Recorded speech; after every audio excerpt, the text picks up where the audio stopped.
Thank you. Ready to go, Madam Clerk? All right, we will proceed with the meeting. Good afternoon, one and all. This is the regular board meeting of the Board of Directors of the East Bay Regional Park District on April 19, 2022, beginning at 1:02 p.m. Madam Clerk, would you call the roll of the board? Yes, President Coffey. Director Lane. Here. Director Rosario. Here. Director Waspi. Here. Director Eccles. Here. Director Wieskamp. Here. Director Corbett. President Coffey. Here. General Manager Landreth. Here. Deputy General Manager Alvarez. Here. General Counsel Burgo. Here. AGM Cook. AGM Chief Chiavaro's representative. AGM Keltner. Who is sitting in for AGM Keltner? Okay, AGM Johnson. Here. AGM O'Connor. Here. AGM Offer. Here. Did I miss anybody? All present and accounted for. Okay, wonderful. We'll move to the Pledge of Allegiance and I'll lead it today, one and all. I pledge allegiance to the flag of the United States of America and to the republic for which it stands, one nation, under God, indivisible, with liberty and justice for all. Yes, indeed.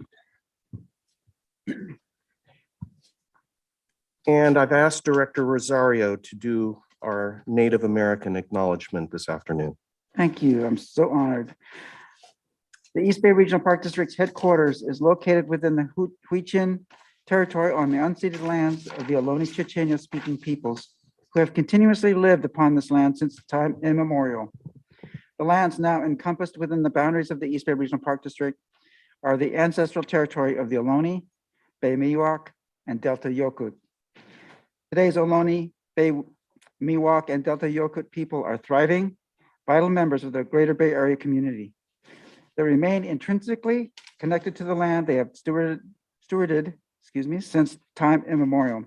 So please join us in recognizing and honoring this land and their ancestors, elders, descendants, and all other members of their communities. Thank you. Thank you, Director Rosario. We'll move to approval of the agenda. Is there a motion to approve? So move. Director Lane, Director Waspi seconded. Call the roll, please, Madam Secretary. Yes, President Coffey. Director Lane. Yes. Director Wieskamp. Yes. Director Eccles. Yes. Director Rosario. Aye. Director Waspi. Aye. Director Corbett.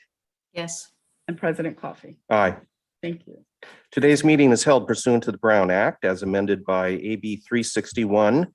Board members and staff may participate via phone or video conferencing. Madam Clerk, would you describe how public comments can be submitted in one of three ways? Yes, President Coffey. Public comment may be submitted in by one, emailing myself, yburial@evparks.org, via voicemail at 510-544-2016. Leave a message and we will transcribe it, or by joining the meeting via the Zoom link, which is listed on the agenda. Public comments will not be read at the meeting, but emails or transcribed voice messages will be included in the final board packet. All comments and letters received before the deadline yesterday have been distributed to the board. And do any board members have any questions about the meeting procedures? We're getting this down. Thank you. Madam Clerk, do we have any public comments on matters not on the agenda? No, we do not, President Coffey. Okay, then. That's not true. All right. I've heard someone want to speak on something not on the agenda. Mike, we knew you wanted to speak on a matter on our consent calendar. Yeah, and also on habitat restoration. Okay. if we're clear, I'm just looking at the clerk, if we can take that now. We can take the public comment now. The item that's on the agenda, we're going to take that when we get there. Right, That's how we do. Tyler Ridge, I think you had a Yes. comment on. So why don't you proceed now, Mike, with your comment on habitat restoration? And you have 3 minutes, sir.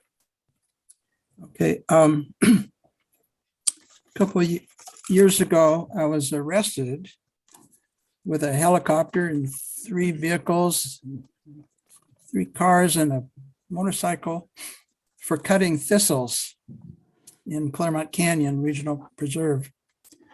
And the DA never charged me with anything. And apparently your lawyers didn't learn anything from that. And then I was given a ticket and for similar work, and then the ticket was dismissed. And I've explained to the lawyers many times, but they apparently can't read that. California Penal Code Section 384A was unanimously passed by the Assembly and the Senate in California. And it says very clearly that non-native plants are considered a public nuisance, and they're not considered plant material. They're considered as weeds, which is a separate category. Also called noxious weeds or pests or public nuisance. So they should be treated just like trash. You cannot be ticketed or arrested for removing trash from a park. And the same should go for invasive non-native plants, which don't belong in there, and the state doesn't want them. And it doesn't make any sense to arrest someone. And also, all of you are public employees and you work for me, as well as every other resident of Contra Costa and Alameda County. So I think I deserve a response to my emails and telephone calls, which I have not been getting. Thank you. Okay, thank you, Mike. Thank you. That's all the public comments. See no other requests from our public for taking advantage of this opportunity on matters not on the agenda. We will move to the actual agenda. First item is the consent calendar. We are aware that there are 2 matters on the consent calendar for which public comment is requested, item C3 and item M. Are there comments or questions on any of the consent items by members of the board?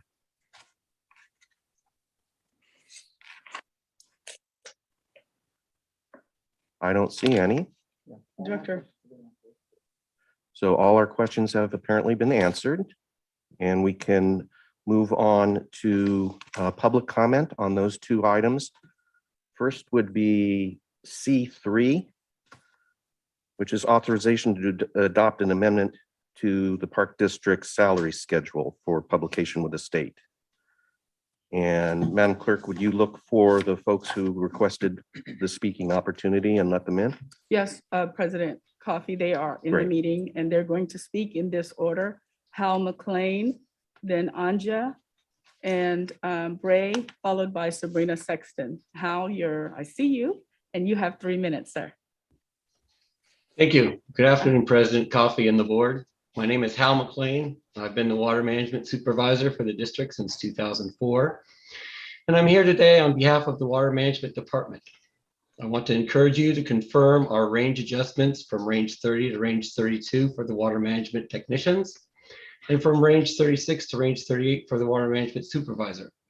We love our jobs, work hard, and believe in our department's programs and commitment to making sure the district has safe water, safe recreation, and is protecting district waters and district environments.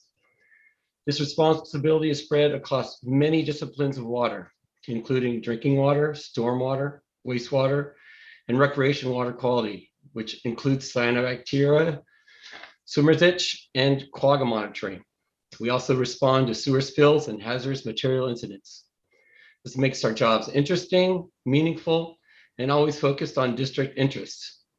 It's too bad that today's board material makes it sound like our jobs are not complex and not quite deserving of our initial request to join the other stewardship department supervisors and biologists' pay ranges.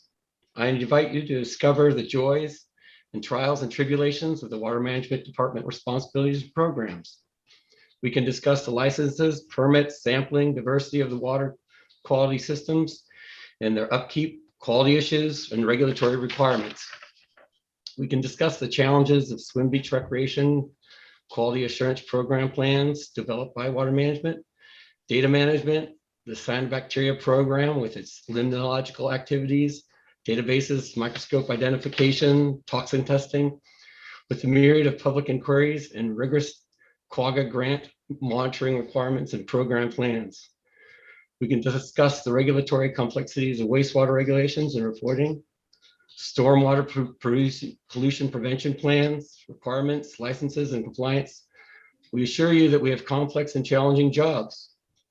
Right now, water management staff are 10% below classifications of equal complexity and importance within stewardship. With your help today, we can be 5% below those positions. We appreciate being considered for compensation for our essential and important work that barely hiccuped during the pandemic due to regulatory and safety requirements. And we assure you that the district money is well spent on highly motivated and dedicated water management staff who prioritize health and safety with respect to our water resources and the district, its patrons, and its community. And we will continue to work towards equity within stewardship amongst our friends and colleagues. Thanks again for your time and support.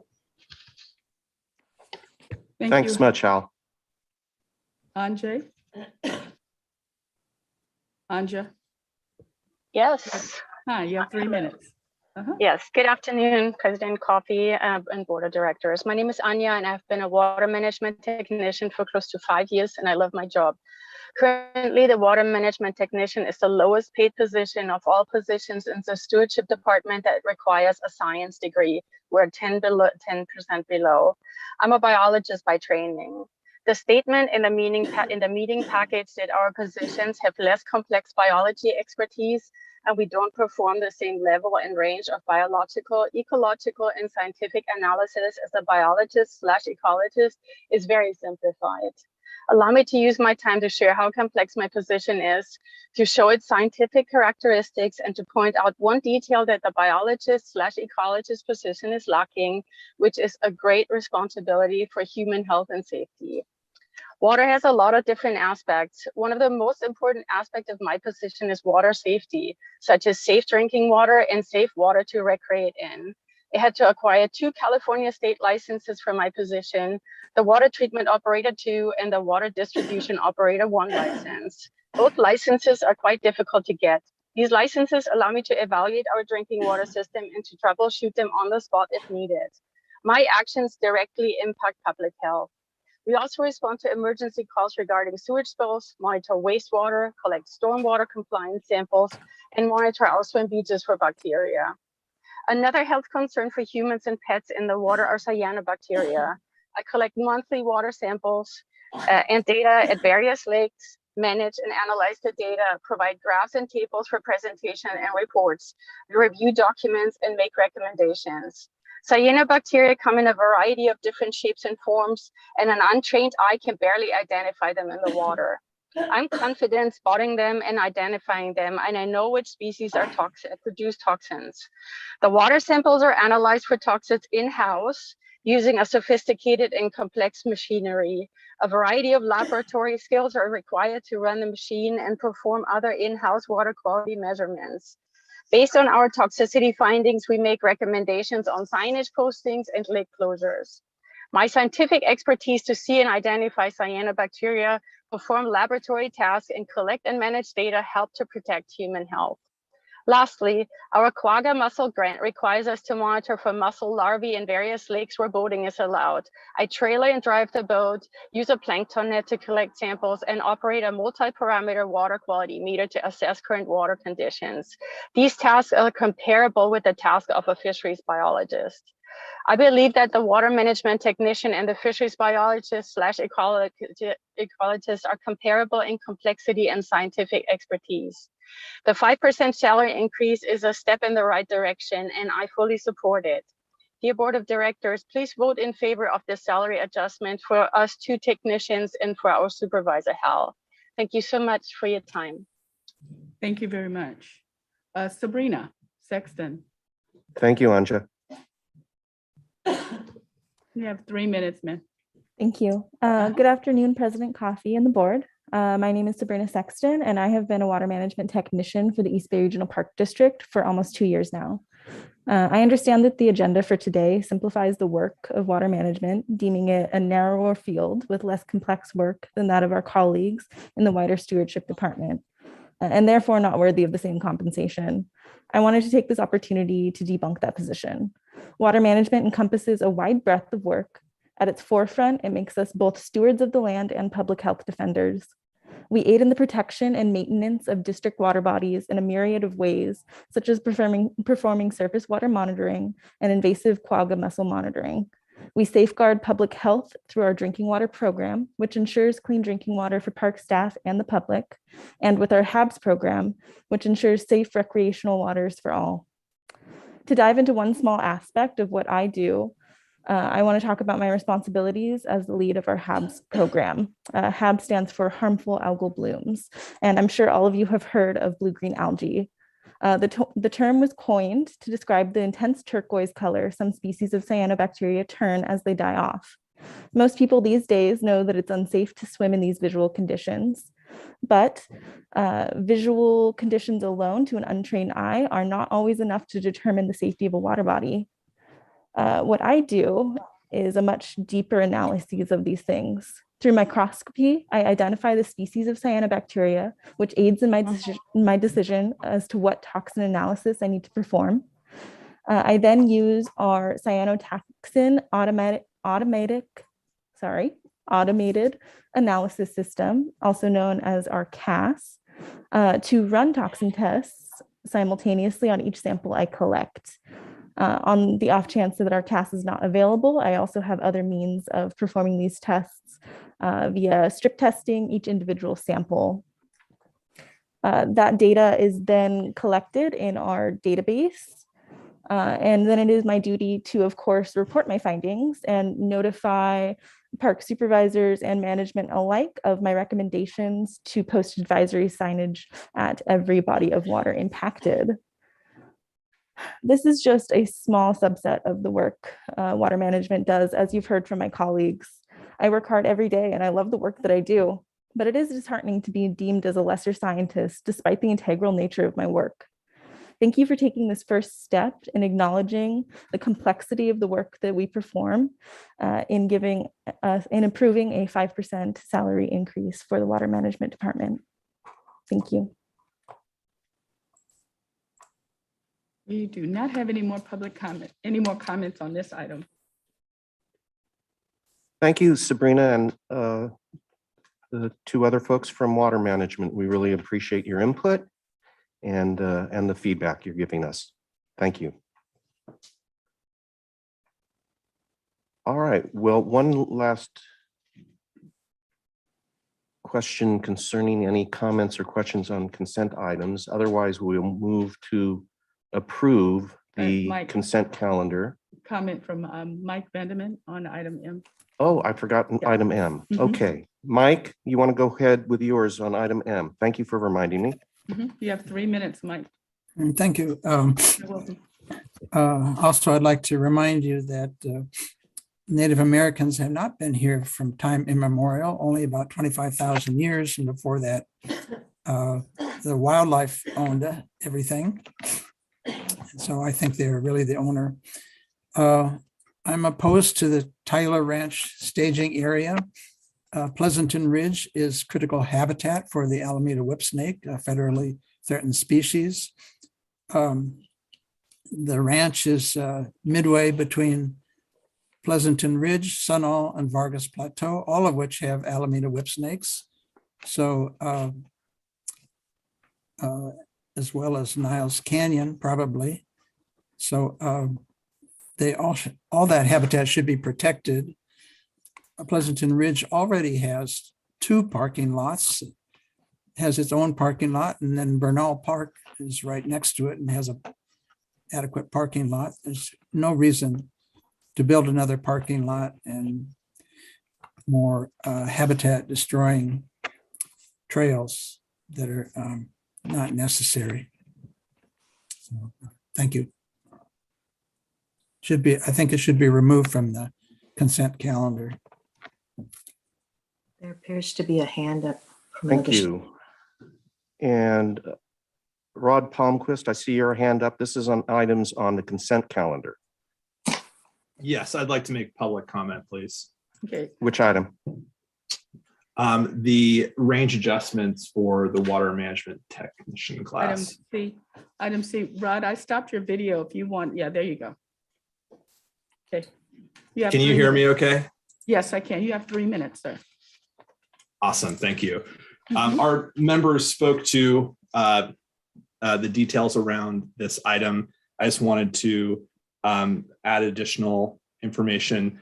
Although we wanted to get a different range adjustment, I just wanted to recognize and thank the board for being willing to make this movement on behalf of our members. Bargaining is never always perfect, and this issue came up after AFSCME finished negotiations with the Park District, and management did not have to make movement on this. And I am really appreciative of the willingness of the Park District as well as the Board of Directors to take action on this item. Even though it wasn't everything that we wanted, you didn't have to do it. And AFSCME is very appreciative of that. And we also had a very good experience working with Allison Cook on this issue, which I am personally thankful for. So wanted to pass along our thanks, even though it wasn't everything we were looking for. Definitely appreciative of the district's willingness to engage on this issue. Thank you. Thank you, Rod.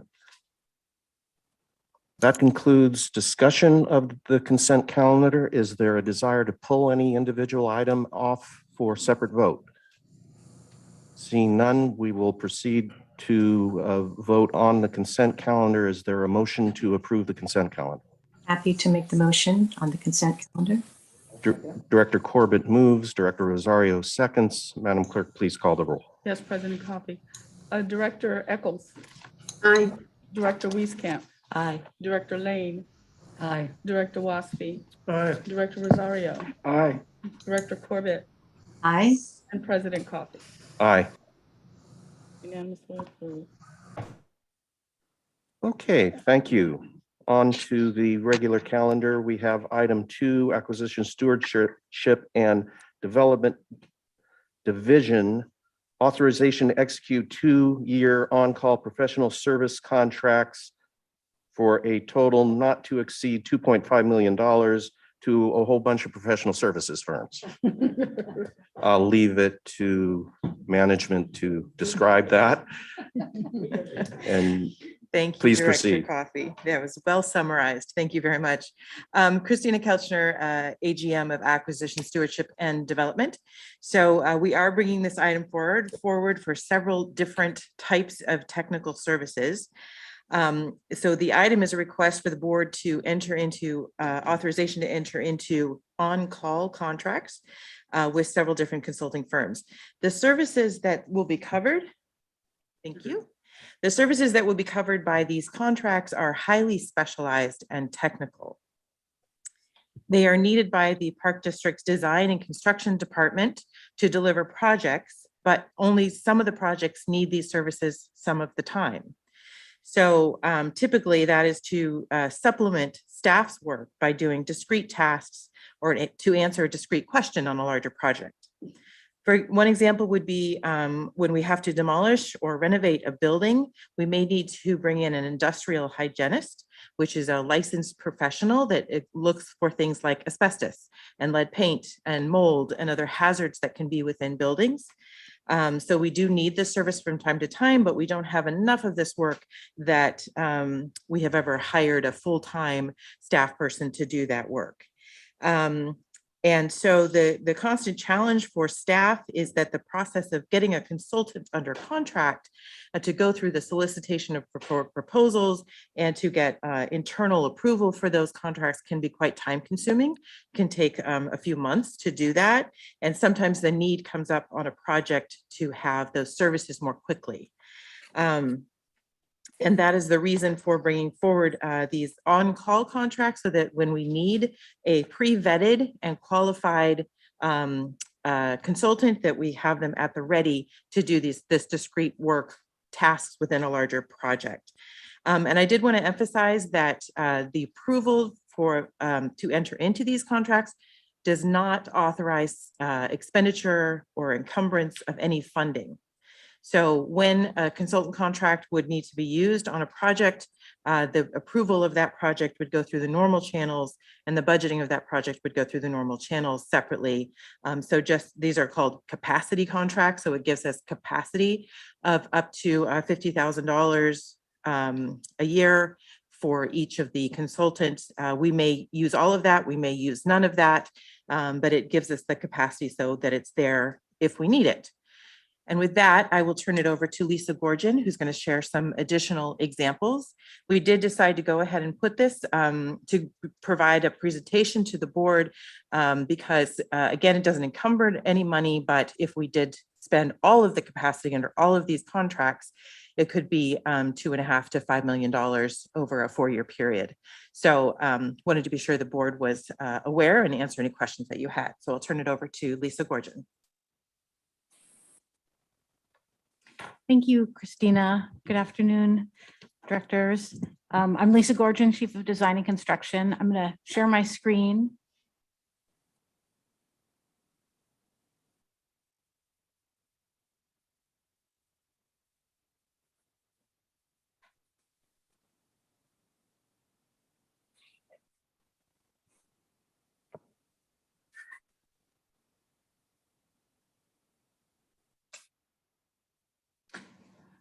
Great. So I'm just going to walk through a little bit more detail from the staff report, and appreciate Christina's really thorough introduction to this item. So this is an example just on this very first slide. This was an example where this was engineered by our own civil engineer working on this bridge. And as part of the permit requirements, the structural calculations needed to be done. We needed some extra support to validate and provide structural calculations as part of getting it permitted. So this was an example where, again, our civil engineer did the work, but we needed to bring in another structural engineer. Oh my goodness, thank you, Yolanda. I shouldn't have put my heels on. Okay, I feel like now I'm really tall, maybe too tall. Thank you, though.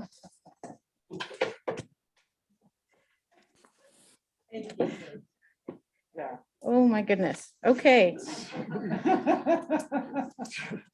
Well, here we are. I'm not going to say no to Yolanda. Okay.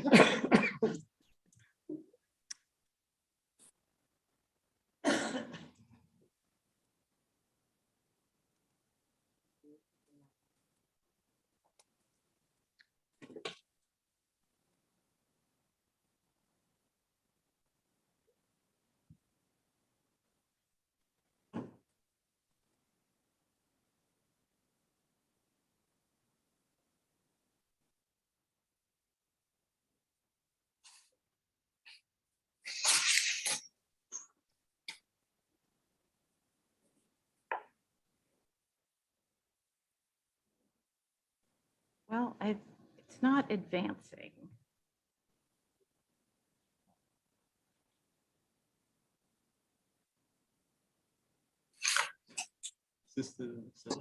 Yeah.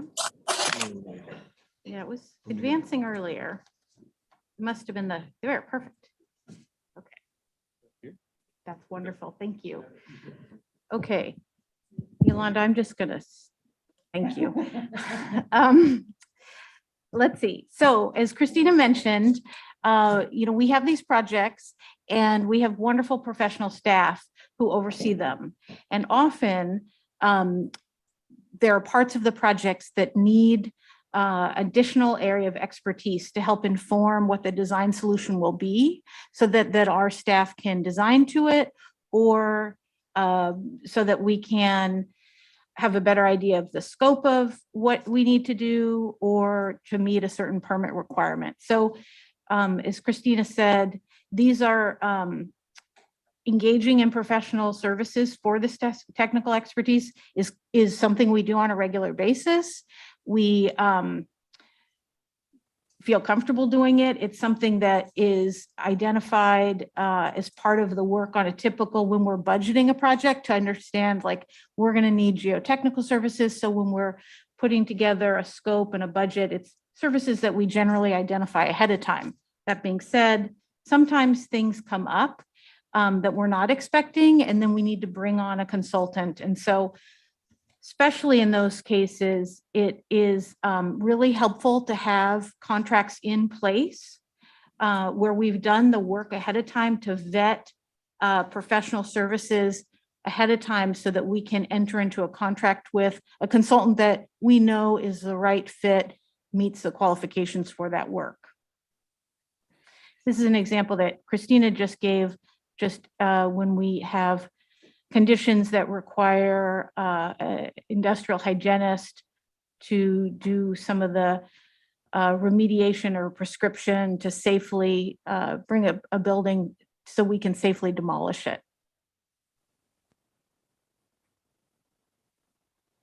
So our team, I want to say the design and construction team, really the district teams, are so smart, and we're always looking for efficiencies. And as Christina mentioned, we've identified that we can be more efficient and more effective if we do some of this legwork ahead of time. So if we do this vetting of doing a request for proposals and really understand what are the tasks that we need for which projects coming up, and getting those contracts in place ahead of time so that when that work comes up, when we're ready for it, we can go ahead and enter into a purchase request, a purchase order for that task. So our teams went through and really identified what was the upcoming work and what did we need.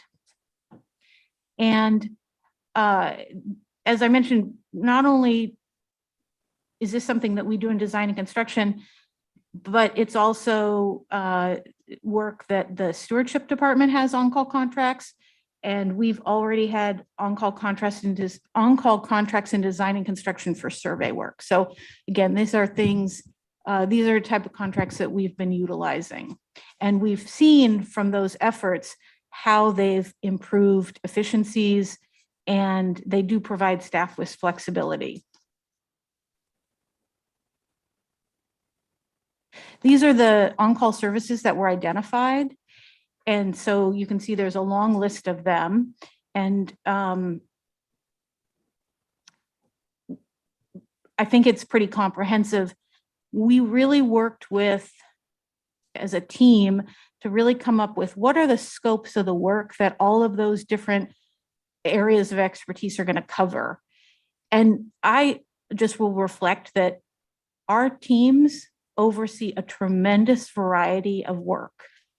So while these are just 12 specific areas within them, we had bulleted lists of probably 5 or 6 individual tasks within traffic engineering, within irrigation design, within electrical engineering. There's a lot of technical work that happens to deliver these projects. So this is kind of one lens to get at that complexity.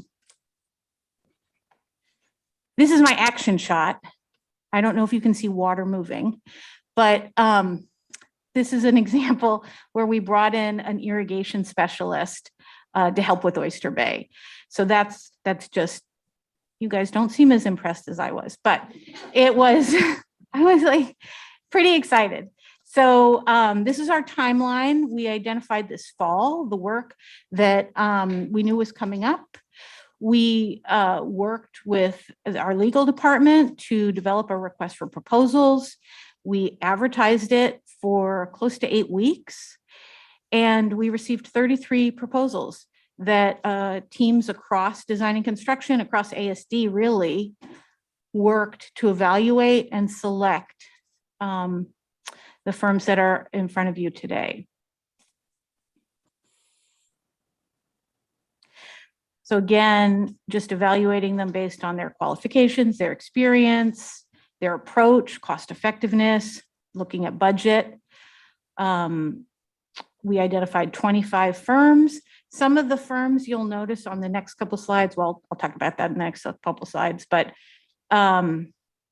we did identify, working with legal, that the firms that we enter into on-call contracts with, we can select for other projects without going out to RFP. So if we wanted to bring on an archaeologist and it was for a larger body of work than the 50,000, it was for something else, we would come to the board of directors for your approval, but we wouldn't have to go through the RFP process because we would have already vetted them. And as Christina said, we're under no obligation to issue any of the work, but it does give us flexibility to work with firms, see if we like them. If we want to work with a firm and they don't have capacity, we can go to another firm. So you'll see on the next slide, there's 2 slides for these 25 firms. You can see that for some of the firms, like geotechnical engineering, we are recommending bringing on 4 consultants because we know we have a lot of geotech work that happens. There's a lot of slides in this area.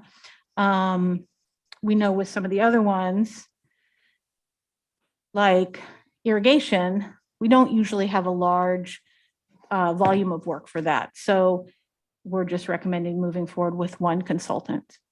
We've worked with about 2/3 of these consultants before, which is great. And we're excited to work with the other 1/3 that are new to us. And this is a conclusion. And so this is our recommendation. And with that, I'm going to stop sharing and turn it back to Christina and I for questions.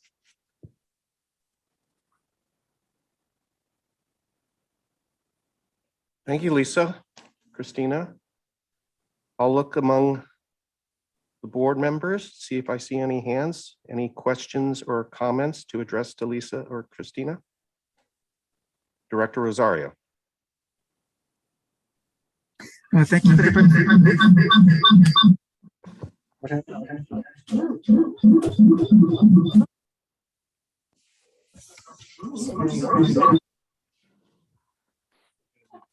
I think I'm on mute. Yeah. Thank you for the presentation. Yeah, it's on. Should I go closer? So this sounds like kind of an outgrowth of the JOC contracts for maintenance. It's very similar. It is similar to having an on-call contractor, although it is different because the job order contracting is a public bid that's based on low bid. So these are professional service contracts that are based on qualifications, and cost isn't the primary factor. We did look at cost, but these are not low bid professional services. So they're different in that way. Great. And then I really appreciate the going out for a request for qualifications. So my concern always with all of these things is that if without going out for a request or for proposals or qualifications, that there's always the possibility of sole contracting. So I think this the way you're approaching this is guarantees that there are at least opportunities for other contractors to participate. So I think it's a great idea, and thank you for bringing it to the board today. Other questions? Comments? Director Wieskamp. It may be like the scouts, be prepared. And it strikes me, you put a lot of time and effort into this, so you are prepared when something comes up. So congratulations. I think it's a great idea. Thank you.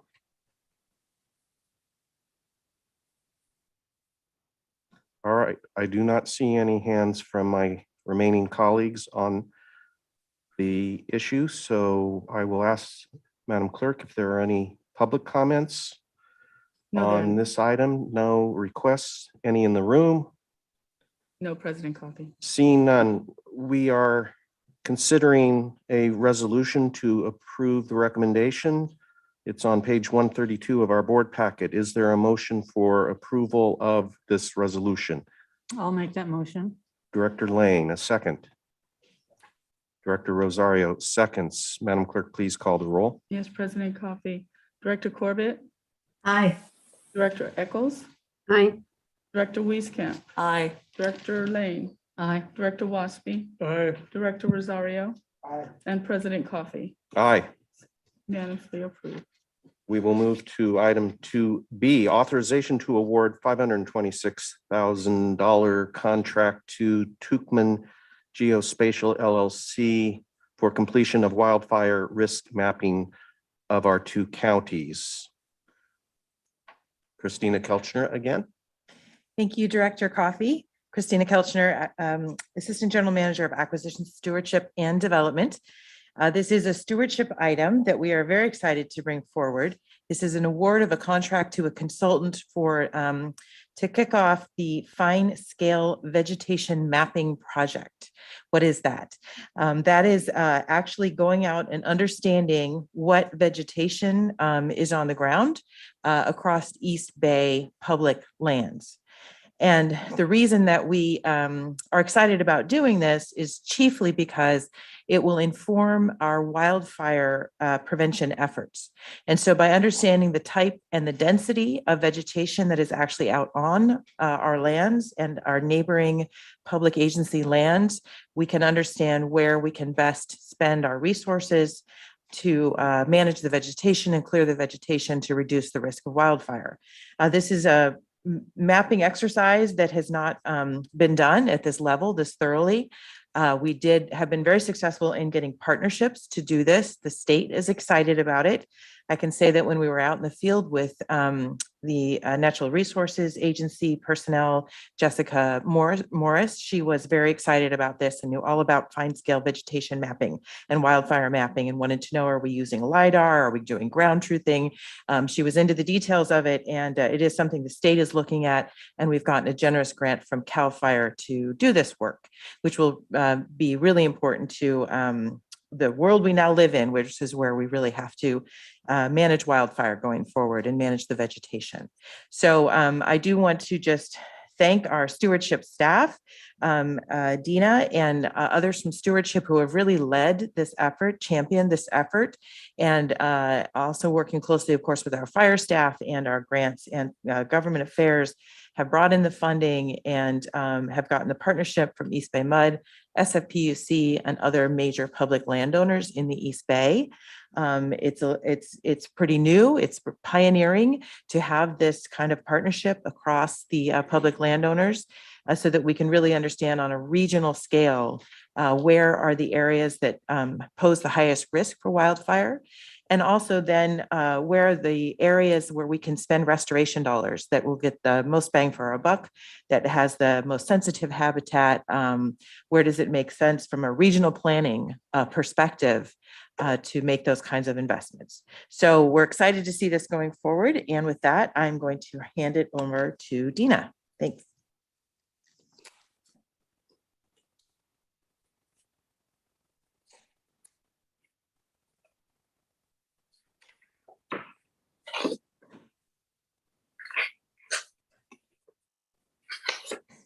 Pull up the presentation here.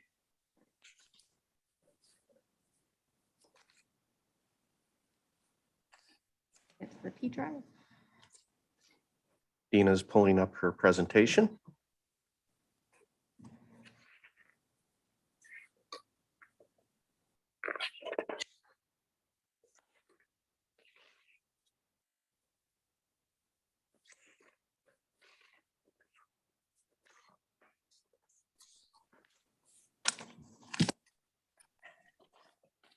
It It is trying to open. Yes, so I've got a spinner here, but it's trying to open. I also have flash drive. Quicker. There we go. Have faith.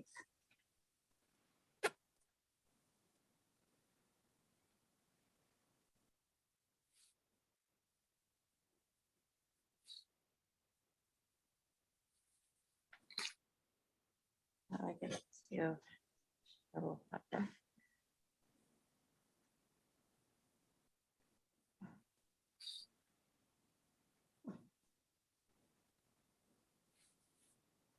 Oh, there we go. There we go. Oh, this one's yours? Yes. Okay. Oh, there you go. There we go. And then that one, I think is there. Yeah. Okay, then you should be okay? Yes. Okay, thank you. Fantastic. So nice to have all the support. Good afternoon, President Coffee, Board of Directors. I'm Dina Robertson, the Wildland Vegetation Program Manager with the East Bay Regional Park District. I am here to give you some background on the fine scale vegetation map, specifically on task 1, the wildfire risk mapping, which is on the consent. It's one of your consent items for approval. So the project leadership team is large for this effort and includes stewardship, the fire department, grants, and government affairs. As Christina mentioned, this is the task 1 is being funded by a CAL FIRE grant. We've been working closely with Ed Ori, the unit forester from CAL FIRE. We also have had support from Cass Green on the technical side of things for this work. So I'm going to provide an overview of the Alameda and Contra Costa fine scale vegetation mapping project, the funding status as it stands. I'll talk in more detail about the wildfire risk mapping, which is task 1 of 3 tasks for the fine scale veg map. And I'll just touch a little bit on those other 2 tasks at the end of the presentation. So what is a fine scale veg map and where do they exist? In the San Francisco Bay Area, the fine scale vegetation maps are being completed in all the 9 counties. It started in Sonoma County, they were the first, and many others have followed suit because it's an extremely useful and important tool for land management. This figure shows those maps that are completed. And right now, Santa Cruz and Santa Clara is quite a ways along. I think they have finished their wildfire risk mapping and will be also completing the fine scale veg map. And we are going to do the same in Alameda and Contra Costa counties. And we're getting started with task 1, hopefully after this meeting. So the fine scale, so just another word about the fine scale veg map. We are going to get up to date, very detailed information about the vegetation communities that are on the ground. And it's not just our land, it's going to be data for the entirety of the 2 counties, both public and private. And the data will be accessible to everyone who wants to access the data. So it will go on a server that is then going to have a link on the web for people to be able to download the data. And it also will be put in a form to where it's not just technical data where you need to know how to use geographic information systems, but you can create PDFs of particular pieces of land to find out about wildfire risk and fine scale vegetation. So what we have right now to use as a tool for vegetation and for fire risk assessing is very old and it's outdated. And in many cases, it's just not correct. Different kinds of technologies have been used in the past. We've come a long ways. And we're not reinventing the wheel. Like I mentioned, there are several other entities who have done this. So it's a good time to do it. This is an image of the image on the left is the old style. That's actually, you can get that also publicly available through that's a CalVeg layer. It's coarse. You can tell the difference between the one on the left and the one on the right. The one on the right is a fine scale vegetation map, which is what we're going to have for our two counties. And you can see the great detail that you can pick out between the colors on the right versus the left, which is just much more more blobby. It's not too technical, but that's what it looks like to me. Some of the organizations that have supported these fine scale vegetation maps in the San Francisco Bay Area are listed here, and that list is growing. Of course, there's us, East Bay Regional Park District. So where are we at with funding? Luckily, we have this wonderful CAL FIRE grant, which is through the California Climate Investments, that has fully funded this Task 1 wildfire risk assessment mapping. We did put out an RFP for all 3 tasks, not just the wildfire risk assessment, but the entire fine scale veg map. And we received a proposal from Tuckman Geospatial that was very thorough and detailed, and that is who we would like to award this work to. So that's task 1, which we'll talk more about. And then task 2, just a quick note about funding. We have gotten many contributions to be able to do this work, including $300,000 from CDFW's vegetation classification program that just came a couple days ago. Yay. So that's going to be funding fully task 2. We also have grants from USGS for Lidar collection. And we have pledges from several stakeholders in our area, including East Bay Mud and SFPUC and others. The remaining funding we will need to raise is about 1 million, and then we'll be done. Okay, so task 1, wildfire risk assessment mapping. This task is going to be gathering lots of different information that feeds into mapping wildfire risk on the landscape. Some of these things are existing data and many are not yet, and will be created through our consultant. Ultimately, to get to what's on the left there, the wildfire risk map.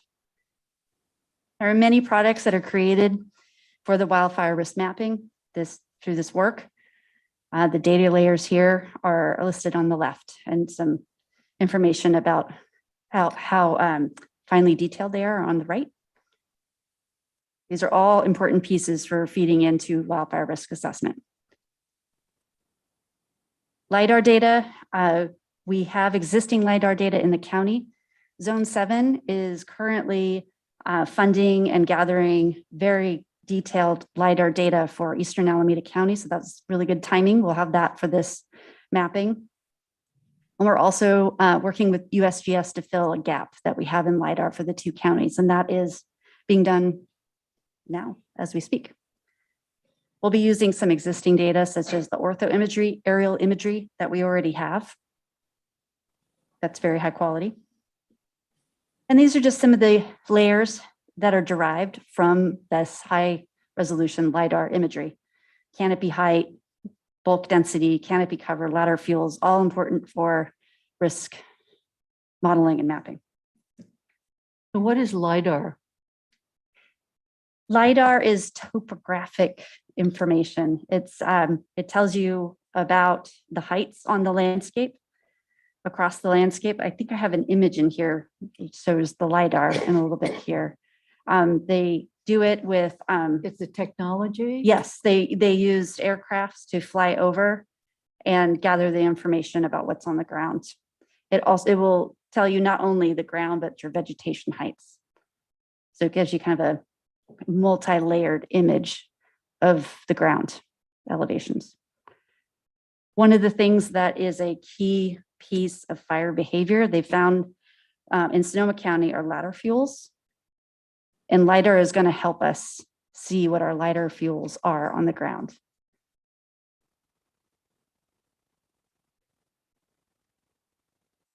Another piece we'll get out of this effort is enhanced life form mapping.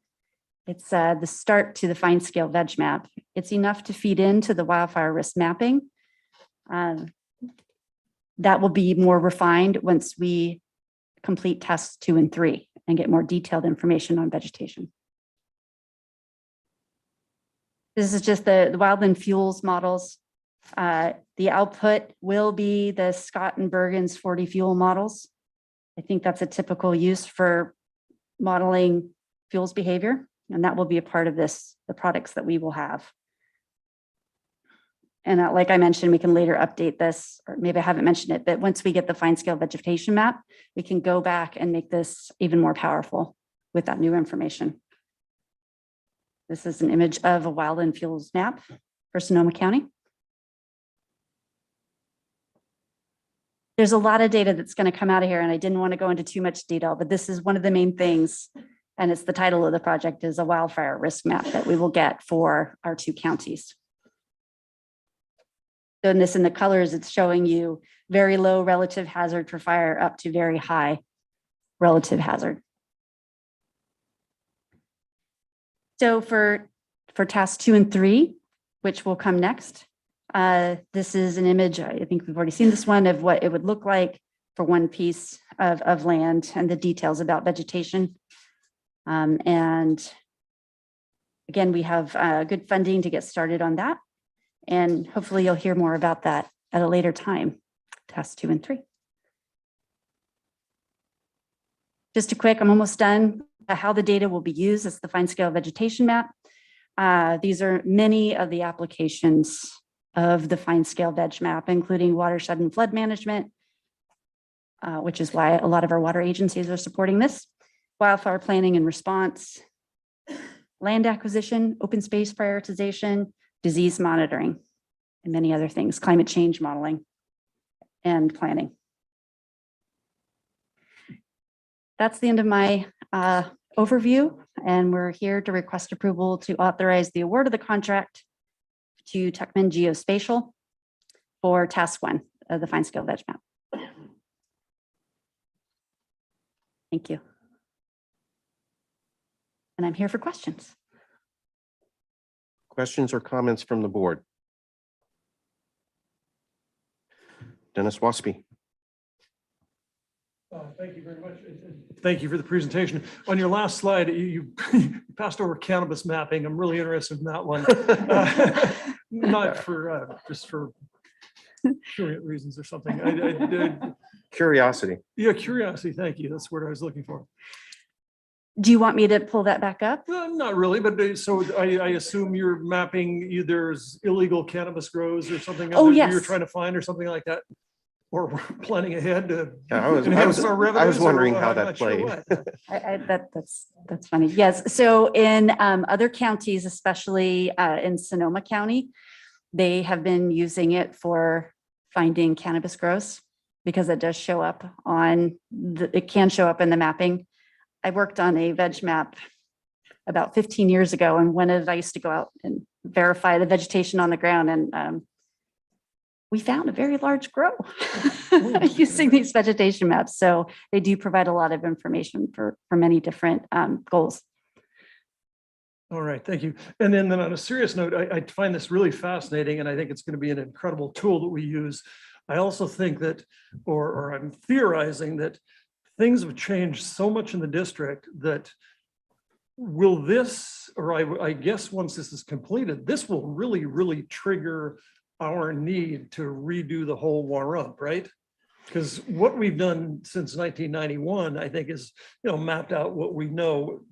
Here's a city, here's a big plantation of eucalyptus trees, and it's going to burn. So we've addressed that.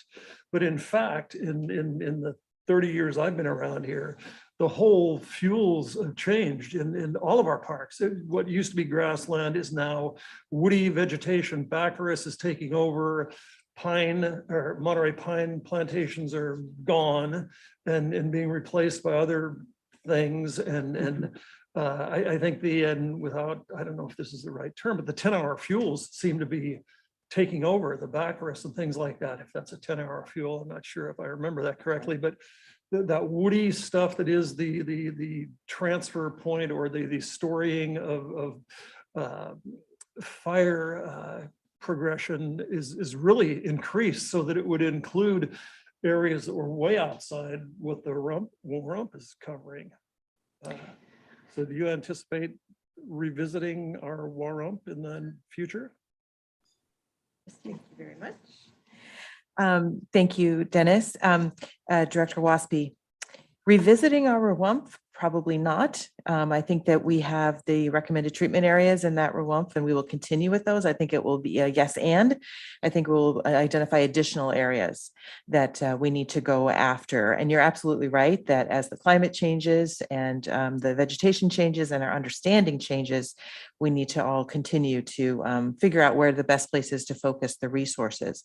The good news for the board is that there are new permitting tools that the state has developed through the Cal VTP program, a voluntary treatment plan program, I believe it is, and to help so that in the future, when we go out and do additional fuels management in other areas of the district outside of our RWMP, the permitting should be easier than it was with the 10-year effort, I think it was, to get the RWMP permitted. So yes, this is in all of our futures to be addressing additional areas.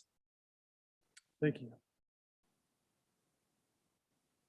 So maybe you should not use the acronym for people who are listening. Thank you, Director Lane. Director Waspy, would you like to explain your acronym? No, not a bit. That's is- why I say we're wrong. Wildland Hazard, risk reduction? or reduction, rehabilitation, or something like that. Yeah. Oh, And then the Chief page. Tiley is here to help. Thank you. I am so glad you Recovery or asked. I something. didn't want to display ignorance. Hi, everyone. Eileen Tiley, Fire Chief, East Bay Regional Park District's Fire Department, Wildfire Hazard Reduction and Resource Management Plan. So, Thank you. and as far as revisiting that plan, I think that it's important to realize that that plan was built in, has got built-in mechanisms to always bring in new kinds of approaches, innovative approaches. And I think that though we can take a look at it and maybe reevaluate, because every plan needs to be reevaluated at some point, it doesn't necessarily mean that we throw the entire plan away. I think the science is still sound. I think in about 3 to 5 years, which is generally how long it takes for the science to come down to us, we'll figure out what needs to be incorporated, because currently, right now, the science that we have, because it is a science-based plan, is still sound and still relevant. The last 5 years of mega fires, some would argue all the way back to 91, which was one of the first mega fires in our area, 91 tunnel fire, has started to give us new information, but no new information that has said that what we have now is not still the latest and greatest and is not still relevant. So reevaluation, not reinvention, I think is the key. Thank you.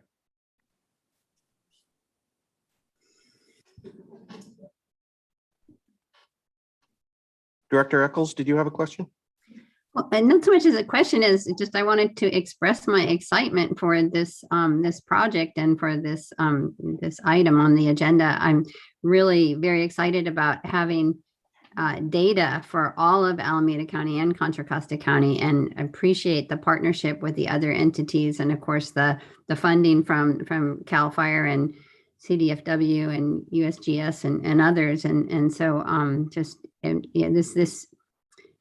I know a little bit about this just based on my prior work in fire management and fire hazard mapping, and so I'm just very, very excited to see us moving in this direction. So thank you. Thank you, Elizabeth. Director Rosario? Yeah, I too am very, very excited. This is a great project. And it's such a huge project. So are we depending on LiDAR or aerial photography to identify different plant communities, or what kind of ground proofing is there? And how many sites per acre are you looking at if you're going to do ground proofing? That's a good question. Thank you. Well, there's 2 different levels of vegetation classification for the fine scale veg map. So the wildfire risk mapping has 1 level, and then the fine scale veg map has a whole other more detailed component of classification. So for the wildfire risk mapping, I think that you remember the image of the life form, that they're very basic. So there's not going to be quite as much field ground truthing for that, but there still will be. And I don't know the exact amount. For the fine scale veg map, we already know that we need to describe the vegetation at 400 locations in the East Bay. And so we have part of the team that we would like to award this work to. This is what they do. And includes the California Native Plant Society. So they would be going out with teams to navigate to these places and describe what they see. And that goes into the modeling that's done for the 2 counties. Interesting. And so would we be able to, I mean, with climate change, would we be able to track extinctions of certain populations? We would be able to track change at a certain classification level. In vegetation, we're going to be going to the alliance level. So so that's kind of like a midway. It's detailed, but it doesn't tell you every single thing that is in that vegetation type. So some of it is generalized based on those 400 points and other data that exists for the vegetation already. So you would be able to track change at that level classification. Great. It's very exciting. And I think it's a tool that everyone's going to be able to use. Just off the subject a little slightly, are we going to be doing something similar for wildlife? Some kind of a survey to identify keystone species? And I think you've heard about Nature Check. Becky Tuden has been leading that effort, and that we cover wildlife and tracking the health of wildlife through measuring metrics of wildlife species or guilds and groups of wildlife. Great, thank you. Got it. Very excited for you and for the citizens of California and our district. Thank you. Yes. Absolutely. Director Corbett. And Beth. Thank you. It was very exciting watching the mapping, getting an idea that we'll have knowledge about everything that's growing out there, or almost everything. And I, of course, understand the part about keeping track of flammable type plants that we need to be concerned about.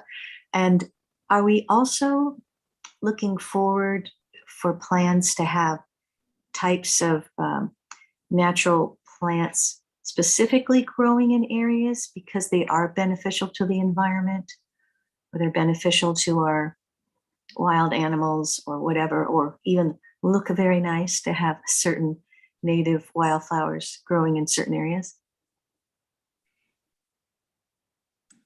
So the vegetation map will provide a tool to land managers or landowners as far as, informing what we plant where. This will be a tool to be able to describe, say, if you want to recreate a particular vegetation type and you want to know what species occur there specifically to our counties, you can have that information through the veg map. And what you do with that information, especially for something like native plant choices, there would be other factors that we would look at before we recommend it, but the veg map would provide some critical information for that pathway. And is that a potential that we might do planting in the future, which makes sense? I think there is already planting going on in the park district to some degrees, and habitat restoration. I know DECO has many projects that we've worked on, and DECO and stewardship have worked together on what those planting palettes are to make sure that they make sense both for what naturally occurs here and also with some considerations for a changing climate. So it gives us opportunities for future work if it makes sense. Mm-hmm. Great, thank you. Nice maps. Director Lane. Yeah, thank you for the presentation and for the questions. I also noticed the cannabis image there because people have found some sequestered locations in our parks and done those plantings. So I would assume that the fine scale mapping would be able to indicate whether there is marijuana growing and could be used then by law enforcement? So the fine scale veg, it depends on where the cannabis is planted.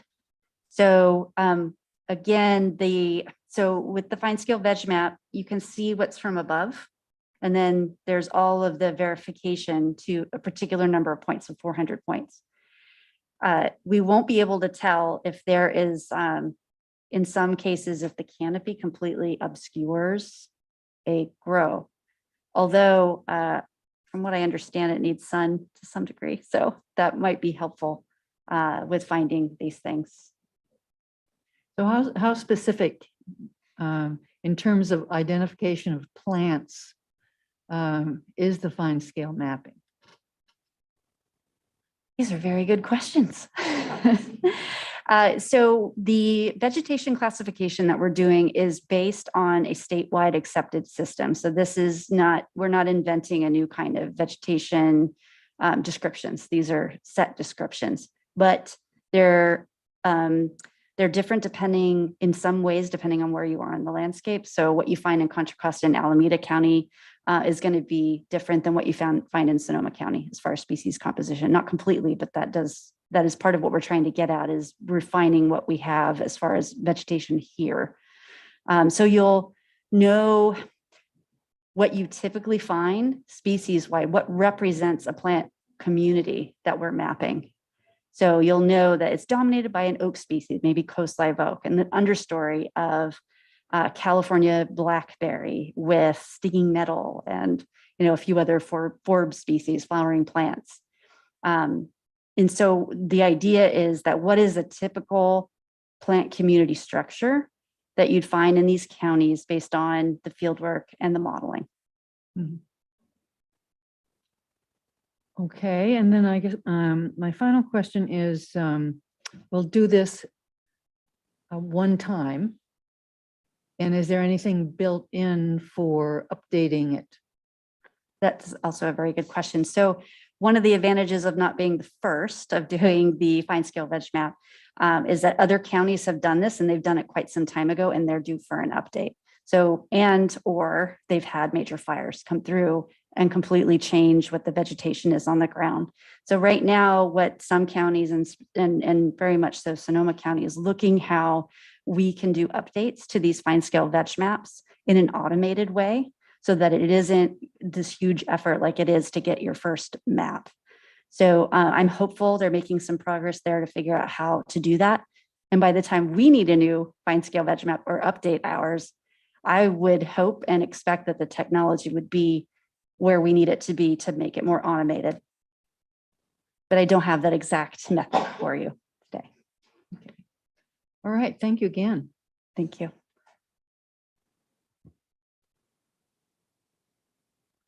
I don't see any other hands from my colleagues. Are we ready to move to approval of the resolution? We have a resolution of approval as recommended by management on page 136 of our board packet. Who would like to move the resolution? So moved. Director Waspy, Director Eccles seconds. Madam Clerk, please call the roll. Yes, President Coffee. Director Rosario, Aye. Director Corbett, Hi. Director Wieskamp, Aye. Director Lane, Aye. Director Eccles, Aye. Director Waspy, Aye. and President Coffee. Aye. Unanimous approval of the file. Mr. President. Thank you. Mr. Yes. Chair, I would just like to say, now that we have this mapping, it might be a nice opportunity when sometimes as board members, we go out for different trips in the park areas, that we could maybe do some looking around for what the planting situation is in parts of our parks in one of our field trips. So to actually look at the mapping results on a field trip. Mhm, mhm. Yeah, that's an interesting prospect. Thank you. We all will keep that in mind? All right. You wouldn't mind showing us, would you? Which ones are you looking for? Will you let us know if you find any lost ancient civilizations?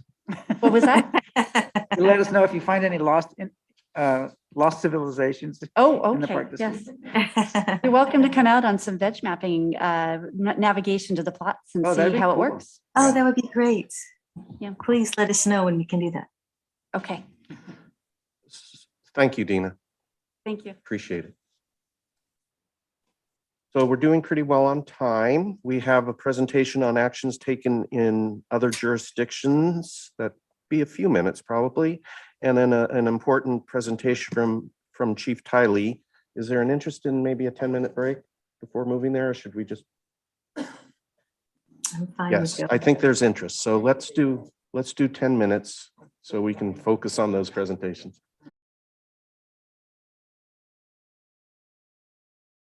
And Director Corbett. So we're all here. Are we ready to go? The first item on the regular agenda next would be item 3, board and staff reports, and specifically actions taken by other jurisdictions affecting the Park District.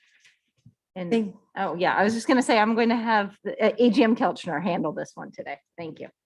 Thank you, General Manager and Director Coffee, members of the board, AGM Kelchner. And we do have 2 items today. There are actions taken by other jurisdictions, just for the board's update and information that we thought would be of interest to the board. The first one relates to a proposed project by Concord First Partners, which is a CNO project that the board is very familiar with, and it is on the other half of the former Concord Naval Weapons Station. Our half being, of course, Thurgood Marshall Regional Park, the future regional park out there, and this is the city's portion that is slated for development. The city did choose Concord First Partners CNO's company as the master developer, and is now working on negotiating terms for the project with Concord First Partners. And we just wanted to give the board an update and a reminder those negotiations are ongoing, and the city council voted to extend the negotiating period to give the parties more time to come to terms. So that is that one. Questions? So I had a question about that because we had sent a letter with some detail of I think what we thought the terms needed to address. So have we been involved in some way? Has anybody called us to discuss our interest, which are many? Director Lane, we have not been involved in the discussions to date since the Concord First Partners was selected and those negotiations have started. Those are between the city and the developer, and we've not been contacted by the city, nor have we been part of those negotiations. So we are on record with several letters expressing our interests, but we have not been directly involved in negotiations to this point. Brian, do you have anything to add? Yeah, Brian Holt, Chief of Planning Trails, GIS. I'm sorry, I don't want to contradict Christina, but we have been in conversations with the developer at various times. They've reached out to us to try to understand what our interests are a bit more. And of course, I have regular standing meetings with city staff about this. What we're waiting for is basically for the developer to come up with a land plan, basically what they're proposing to develop in the first phase. And we haven't yet seen that. And so we haven't seen what's included in their terms yet either. But we do have communication with the developer. I've offered to tour them on the site, and we've met with them a couple times just to further clarify what our project is and ways that we see opportunities either to work together or what we would like to see out of the project. Okay, well, thank you, Brian. I had one of the Concord council members asked me if we were being involved since the deadline was coming up. And since some of those will really affect us, things like transportation links and I don't know what else would be in the terms. I'd like to be sure we make some kind of a contact there so we're not losing an opportunity. Yeah, like I say, we met early on in their negotiation period, and I basically went through the map and kind of laid everything out on the table. So you mentioned transportation linkages, utilities is another big one, and then there's some other things that we laid out there for them.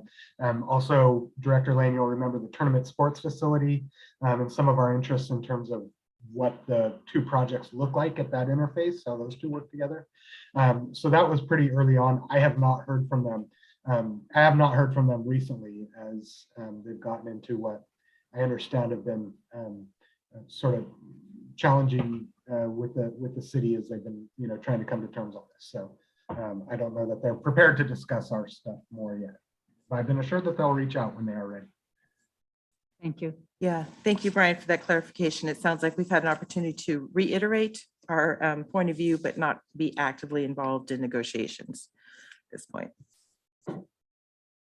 Any other questions on Concord? Okay, Christina, why don't you move to the DOJ action? Yes, this action is involves a wind farm. This is Nextera Energy, which the board will be familiar with.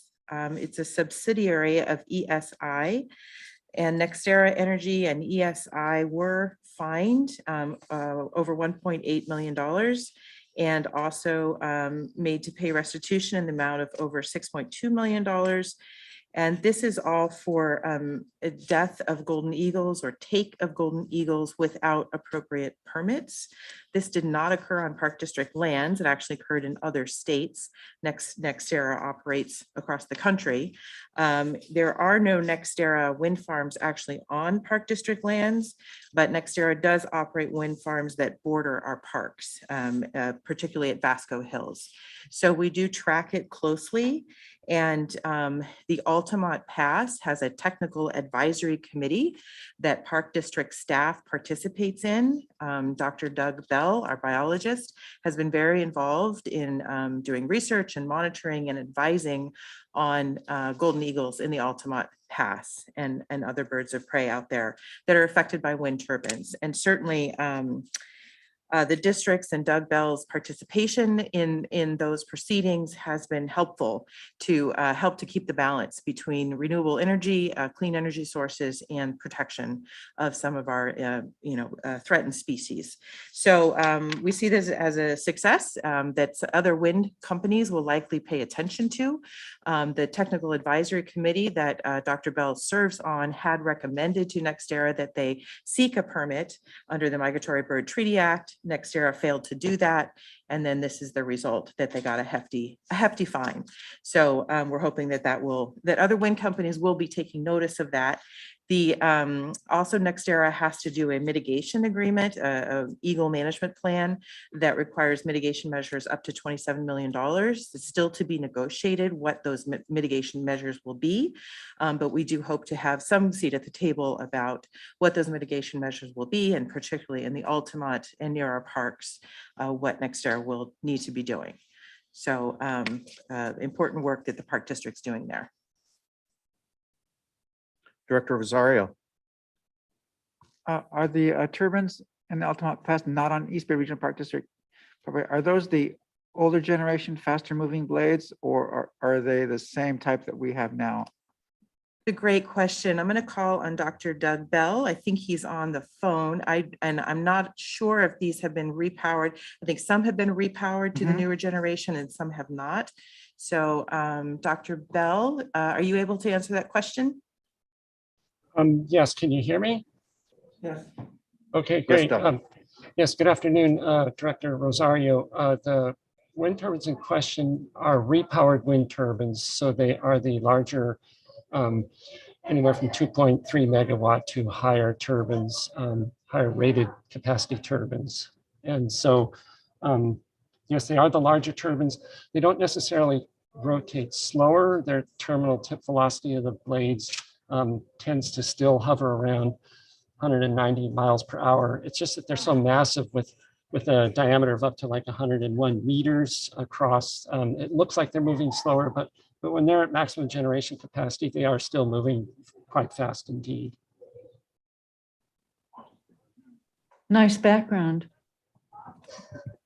Thank you.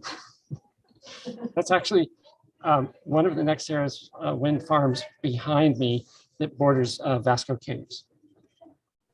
And I just wanted to make one correction to AGM Kelsner's comment. The recommendation for the Eagle Take permit was made to Nextera by the U.S. Fish and Wildlife Service because that is their their bailiwick, as it were. It's they're part of the regulatory agencies, so they are the ones who made the recommendation. At many of the meetings that NextEra should apply for an Eagle take permit.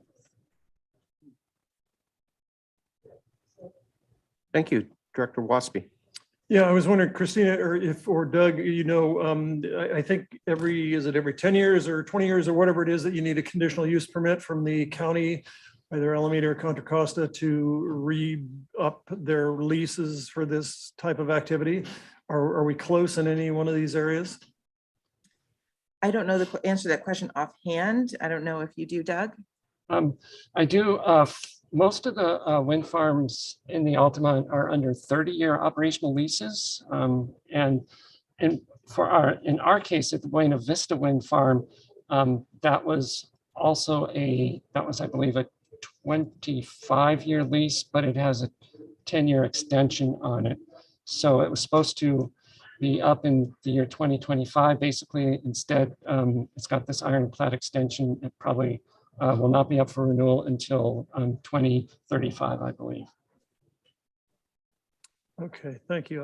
I'm hoping that we could, if they don't do the right thing, we can offer a letter to the supervisors on our feelings about them killing eagles.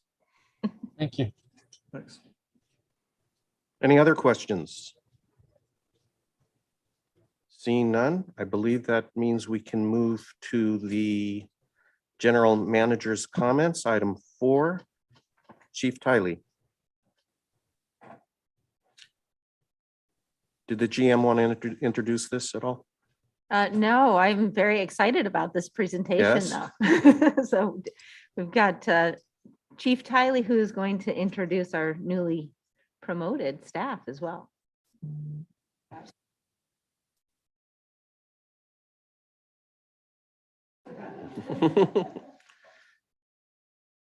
Does the promotion count on this?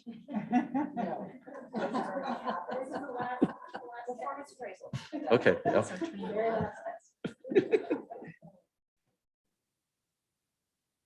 Can't phase a firefighter. He's focused. He's cool as a cucumber. No show screen. That reminds me when I first got promoted to supervisor at Redwood, and my first day I had to give a presentation on when we needed to restrict dogs on stream trail. Oh, that wasn't a big issue at the time, was it? No. Nope. Out of the frying pan and into the fire, as we say in the fire department. All right, let me start over one more time here. And that's the problem that I have. That's why we're here.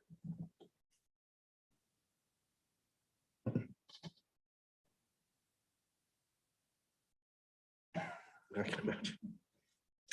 Yeah, now it's, We have somebody waiting in the wings to help you. give Thank us you a very second much. here because it's not responding. It does that from time to time. What I want to do is hit share.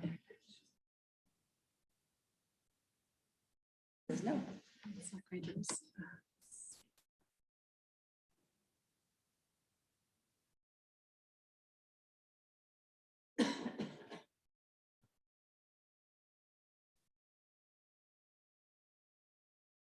Is this you right Yep, here? that's us.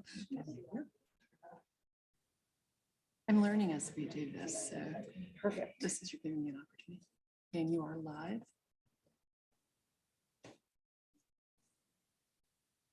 There we go. Sometimes it takes a little time. You know this. That part I can see. Thank you so much. Good afternoon, directors of the board.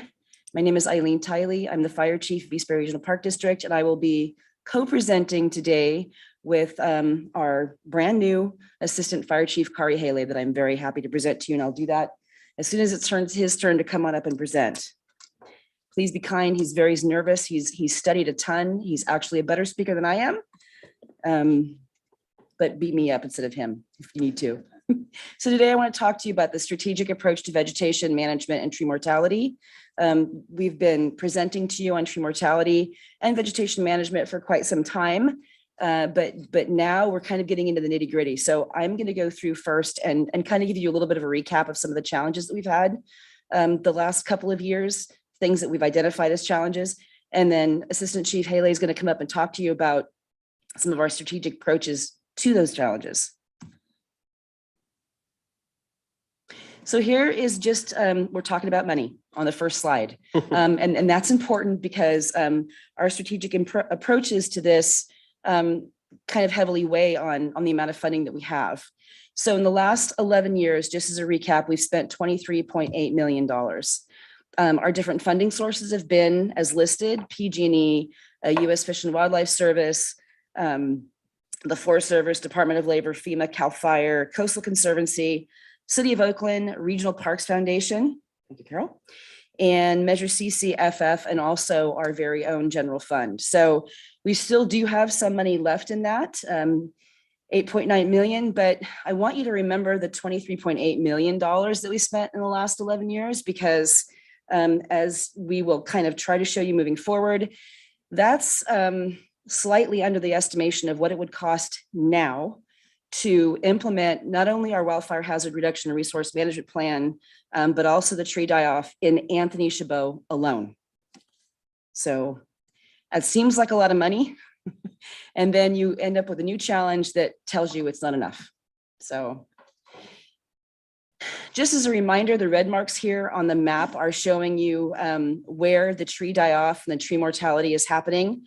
Not only in regional parks, but it's actually happening across the greater Bay Area. That's why we've got East Bay mud on there to kind of show you it's not just a regional parks issue, it's a regional and state issue. And we will probably find, I just attended a conference virtually with forest managers in Canada and across the Pacific Northwest, and they are already reaching out to us saying, what did you do? What are you doing? Because it's coming, we're already seeing it. So it's much bigger than us. The cause is unknown, but we're pretty sure that it's climate change. It is climate change. I feel very comfortable standing up in front of you and telling you it's climate change. There's no silver bullet like we were all looking for. Was it some sort of a pest infestation? What was it? All of the things that have been examined by the world of academia on this note have really been endemic to this area. So pine borer beetle, rusts, funguses. It's really that all those things exist and they keep a balance like everything else in nature. But when faced with something like climate change, they get weakened over a period of time. And whoever the strongest pest is at the time, or the strongest opponent is in the time, will get into a tree or into any area and really kind of prey on the weak. And so that's what we're facing. And then we have a list of the trees that have been affected up there for you. It's the acacia, bay laurel, eucalyptus. The eucalyptus is really the one that we're going to focus on here. These are the parks that have been affected to date. The two largest chunks showing up in Anthony Chabot and Reinhardt Regional Redwood Park. Those are the two biggest, but it's 1,500 acres, and that was at last that we actually did a ground truthing measurement on that. That has probably increased and will continue to increase until this drought that we've had, that's some are calling a 300-year drought, but really it's more like a 1,200-year-old drought. We're expecting that to change because it's those larger fuels that with these rains that come in, they're helpful in a way because they make us feel like, oh, good, we're getting some rain. From my perspective in fuels management, what it's really doing is taking those late grasses that haven't germinated yet. It's helping them germinate and giving us kind of a late spring, early summer push of more fuels that we don't need, but makes us feel better at this point. So what are the challenges? This is the point that I want to introduce Assistant Chief Kari Haley. He's going to tell you about what our challenges are. We'll transition back to me for the last couple of slides. And we don't have any answers yet, but we do want to let you know what we're doing. So, Kari. Good afternoon, members of the board. My name is Kari Haley, Assistant Fire Chief. So we have many challenges that we're going to be dealing with in fuels management, but because we have lots of resources, internal and external, all these challenges will be overcome. I'm going to begin with the eucalyptus groves that have been planted on district property that we acquired in the early 1900s from some of our earlier settlers. Well, these eucalyptus groves are now approximately over 100 years old.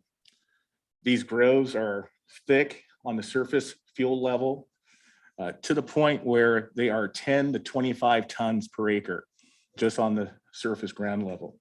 Up in the canopy of these trees, these plantation forested eucalyptus groves, you're talking about various stems, anywhere from 200 to 2,000 stems per acre. In plain English, that's a lot. These trees' characteristics are so prone for fire that if they do ignite, they have potential for creating a long-range spot fire. They also have a potential for a crown fire. A crown fire is a fire that gets established in the treetops. Once it's in the treetops, because the fuel is cured and dry, it'll spread rapidly through the treetops. A lot of times a crown fire moves faster than a ground fire. For us in the fire service, a crown fire would be categorized as extreme fire behavior. The second challenge that we have with our eucalyptus groves and plantation planted areas have to do with the type of equipment we're going to need to treat these areas. We're talking about feller bunchers, forward skidders, types of equipment that will be a little bit more sensitive on our land. The area of Anthony Chabot, for example, that area has various resources that we'll have to protect. There's bird nesting seasons that we'll need to work around. There's buffer zones that need to be adhered to. Type of contractors that can do the type of work that we're going to be asking, which is contract work of doing a large scale contract where we're trying to treat multiple acres within a 2-year period. These contractors have to have a large amount of equipment list to do this type of work. They need to have experience in working on this type of large scale contract. They need to have leadership and management skills so that they can adhere to our environmental resource concerns and the safety concerns of the public, because some of these operations, our parks will be open.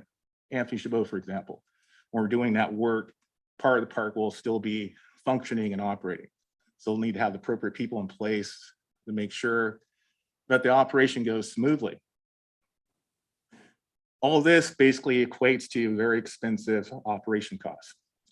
So we had an RFP, we had, what was it, approximately 11 contractors submit bids. The good news of that is prior to that, we had estimates of how much the treatment was going to cost per acre.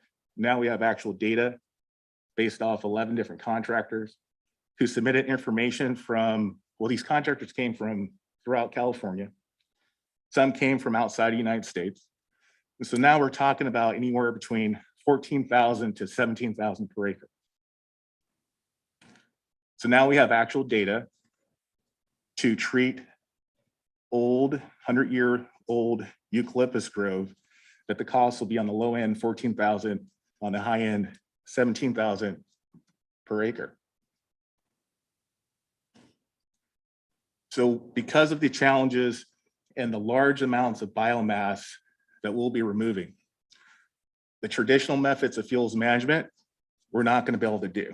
The traditional methods would be hauling out biomass through trucking to different cogen facilities. And they take this material and they turn it into electricity. But the type of trucking we're talking about would put lots of CO2 in the air. So we're been trying to find different innovative approaches so we can prevent that. Some of the things that are out there as far as pieces of equipment are pieces of equipment like a carbonator. So imagine a big box, like the back of a box truck, or like a cargo container. And that container has a device on it that basically can incinerate biomass at a high rate, and it turns it into a product of biochar. Biochar is a product that sequesters carbon. Biochar has other benefits for the soil as far as soil water retention for soil. And all those are benefits for drought stressed land. There's other equipments called an air curtain burner. An air curtain burner looks similar to a carbonator. Literally, if you saw them right next to each other, you wouldn't be able to tell the difference of the two. The big difference is one produces biochar, the other produces ash after it burns the biomass. The benefits of both of those types of equipment, instead of needing to truck off site, you could potentially process materials on site, which means you're not putting additional CO2 in the air. It means you're not putting wear and tear on your roads. And those are all added benefits to those types of equipment. And then there's your traditional methods that we use, which is mulching, and where we just mulch the material on site and we scatter it. And then we scatter it within layers. I won't say the rump, but I'll say the wildfire hazard reduction and resource management plan. And we have layers of specifications of how many layers of fuel that we can put on district land based off our plan. Lastly, there is the repurposing of timber or using it for lumber. All those methods, from the air curtain burner to the carbonator, mulching, and repurposing materials, all will have an effect that causes us not to have to potentially put more carbon in the air. All right, so we're going to get into some data points here. This data is based off if we learn to start processing material on site versus our traditional methods, which is trucking. So when you see the term biochar or carbonator, just think that we're processing on site. So by processing on site, we're talking about 75 tons per acre. If we were to truck, which is our current traditional method, we're talking about anywhere between 50 to 100 tons per acre. Roughly, they're kind of in the same ballpark, but all the contractors that give us prices of trucking, they all have a clause that says these prices can be renegotiated if fuel prices go up higher. And we think there's a high possibility of that. Here's some more data. So you see the word carbonator up there versus hauling. Again, think of carbonator processing material on site.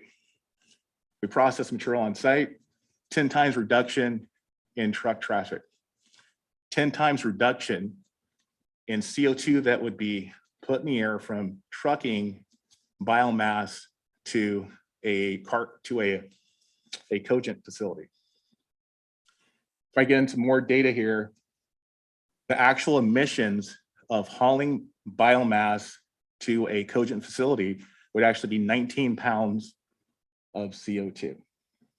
If we were to process on site, using a carbonator does promote or puts up carbon in the air to operate the machine.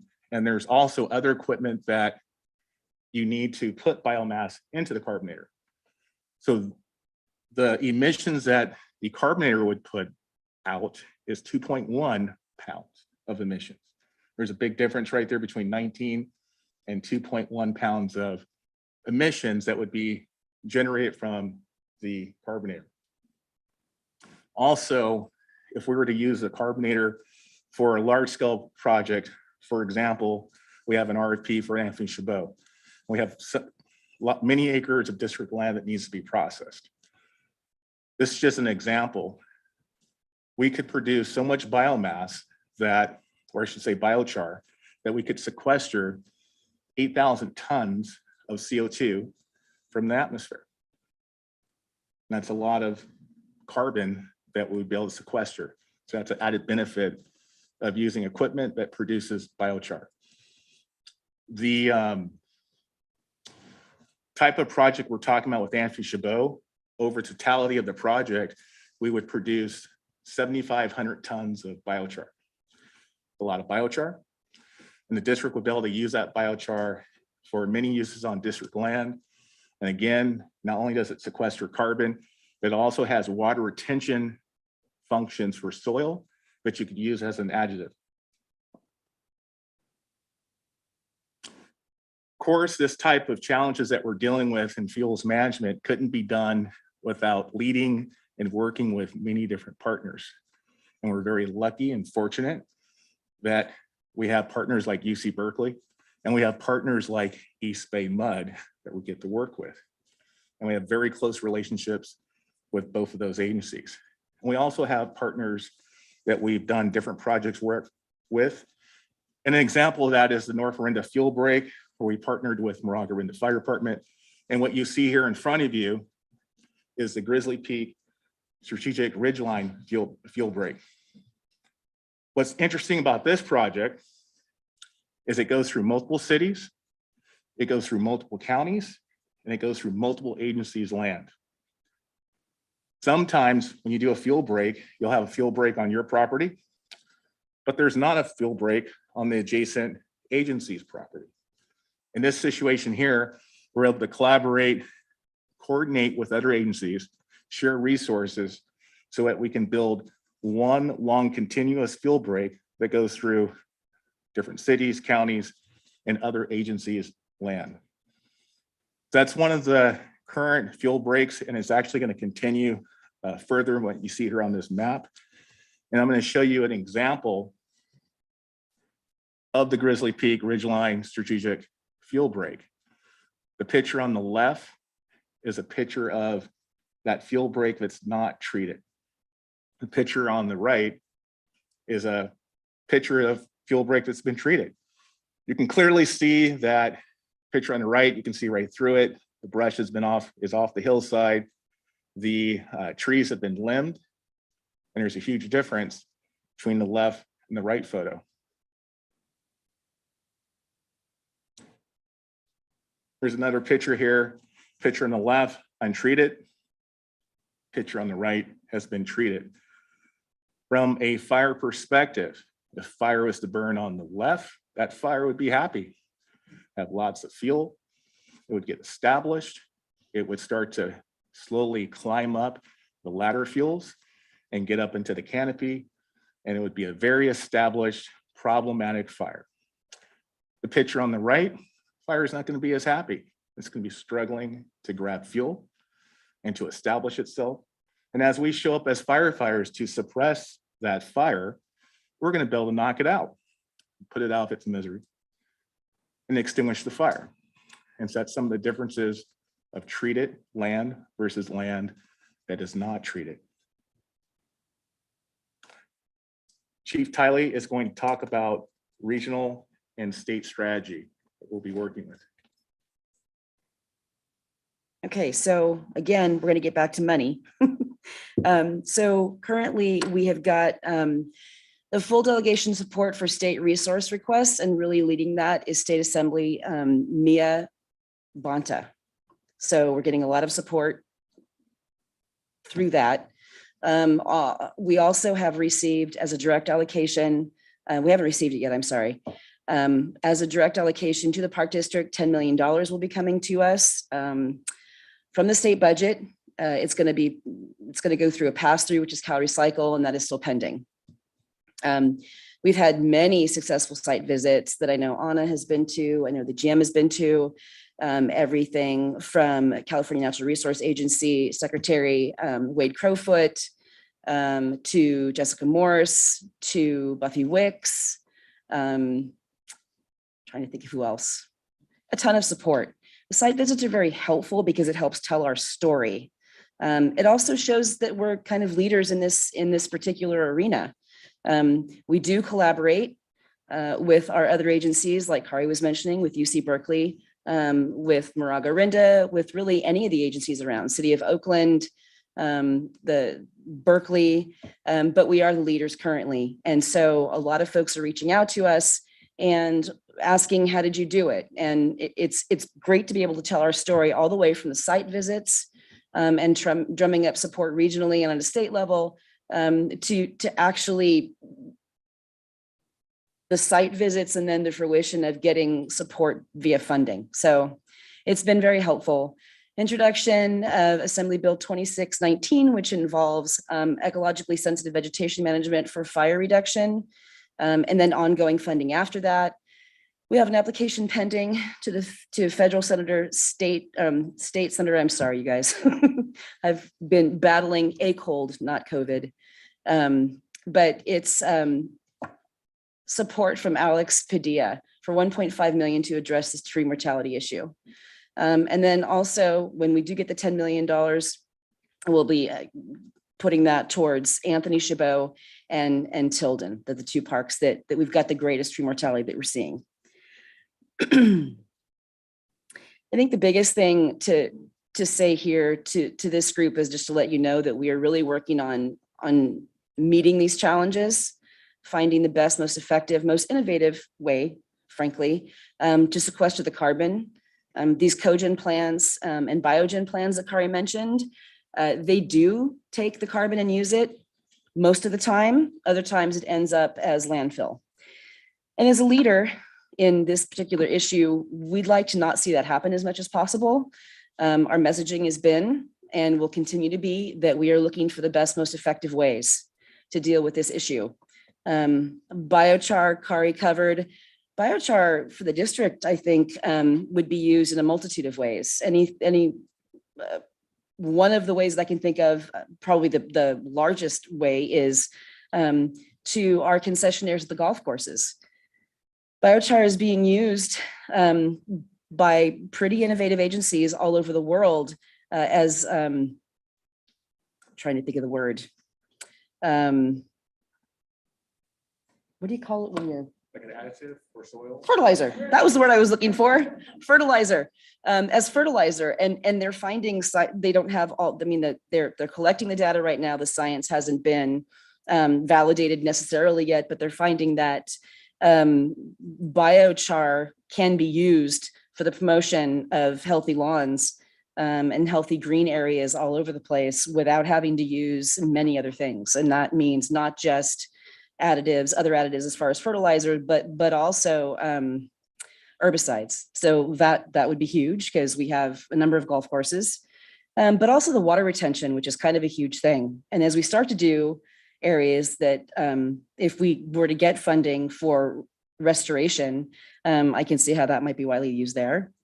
Also, stewardship tells me that it may even help with some of the lead abatement issues that we've got around in and around the old gun range there, that it actually might help stabilize the soil there. So lots of potential, lots of possibilities, and we're doing our best to seek out those possibilities using the resources that we have and the collaborative relationships that we have to figure out what direction that would be best for the district. So that's about all I have for the presentation. Is there any questions?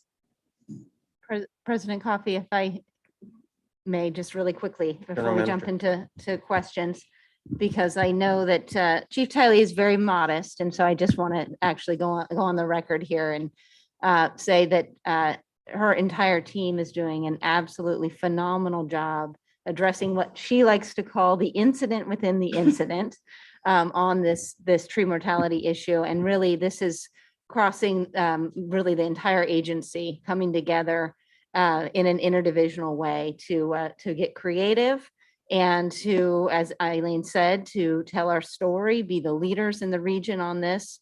And it's really showing through the results of both our delegation giving us money and really the number of outside agencies that are coming to us to say, you know, teach us what you're doing so that we can learn from you. So I really just want to acknowledge the chief and her entire team, but really the entire agency. Great. We've come together and we actually have a working group that meets every other week in a kind of EOC style meeting. So we really are treating this and have been doing it for about a year as a true emergency within the agency, so that we are addressing it with the sense of really priority that it deserves, and telling our story, everything from getting sandwich boards out there so the public knows what we're doing, working with public affairs, and then certainly working with the state. As Christina mentioned in an earlier presentation today, we're looking at, we're kind of being the leaders and piloting some of the new permitting tools that the state has available to try to address this, and trying to loop back to the legislature and to the resources agency to tell them what our experience is on the ground, because we're really the only agency who's using those new tools at scale. So I just really want to commend the chief and her team and the entire agency for all the work that they're doing on this, and for being leaders in the field. Thank you. I want to also thank, if it wasn't for the board of directors supporting us in this endeavor, the general manager, stewardship, also, though I really got to give a shout out to government affairs, who really championed this cause, took it on, educated themselves, not that they needed to be, but really helped us reach out to not only the constituents, but the people that we needed to in government to help them understand what our issues were here, and really start the conversation. So appreciate that as well. Thank you. You know, it was amazing how rapidly this organization moved toward a understanding that this had to be one of our highest priorities in terms of addressing wildfire risk, simply because of our constituents over the two counties are living now all the time with fear of wildfire. So those are our people. We manage a big chunk of their land, and we just moved right into it, way ahead of maybe even the state. And we had started to before the issue became more acute with the large fires over the last few years. We had already been next to CAL FIRE, the agency spending the most money on the issue in an annual budget throughout the Bay Area. So I'm just very proud of this organization for that rapid response to the issue. And I do appreciate your comprehensive reports put out through the general manager's office to us periodically, because it does give us detail to talk to our constituents about, because this is, again, a topic that's on everybody's mind. Are there questions among the board? I saw a hand over here, Director Rosario. Thank you very much. A great presentation. My question is, how many carbonators and fire curtains are available to us as an agency?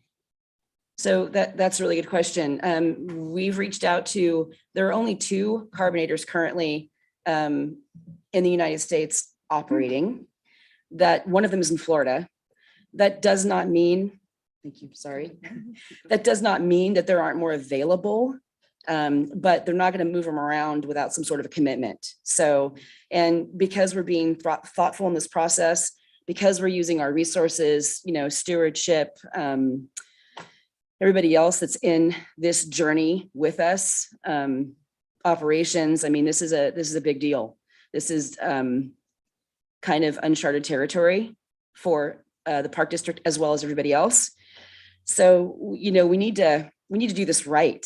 And so we're moving along, not letting any grass grow under us, but being cautious. So curtain burners is a different situation. Like Kari said, it does the same thing. It's an incendiary device, but it's not quite as effective, and they would take several of them. And if I had to forecast, Director Rosario, I would say that we're probably going to use a menagerie of those things. If I could look into a crystal ball and assume that we had all the information, I would guess that we're probably going to use, you know, or potentially use a carbonator or 2, curtain burners or 2, kind of like we've been progressing along with our plan from the very beginning. Is there's many different tools. They all have their efficacy and their best use. And so we will probably use a combination. Mm-hmm. Anthony Chabot provides a unique opportunity because of the gun range and the proximity to the fuel that needs to be burned around it. So there's a nice area there. We've actually already had some experts come down and take a look at our sites. And, you know, is this big enough? What would we need to do? What does this look like? To give us some recommendations. And sometimes it's direct recommendations, like you need to increase the size of this road. You need to do this, you need to do that.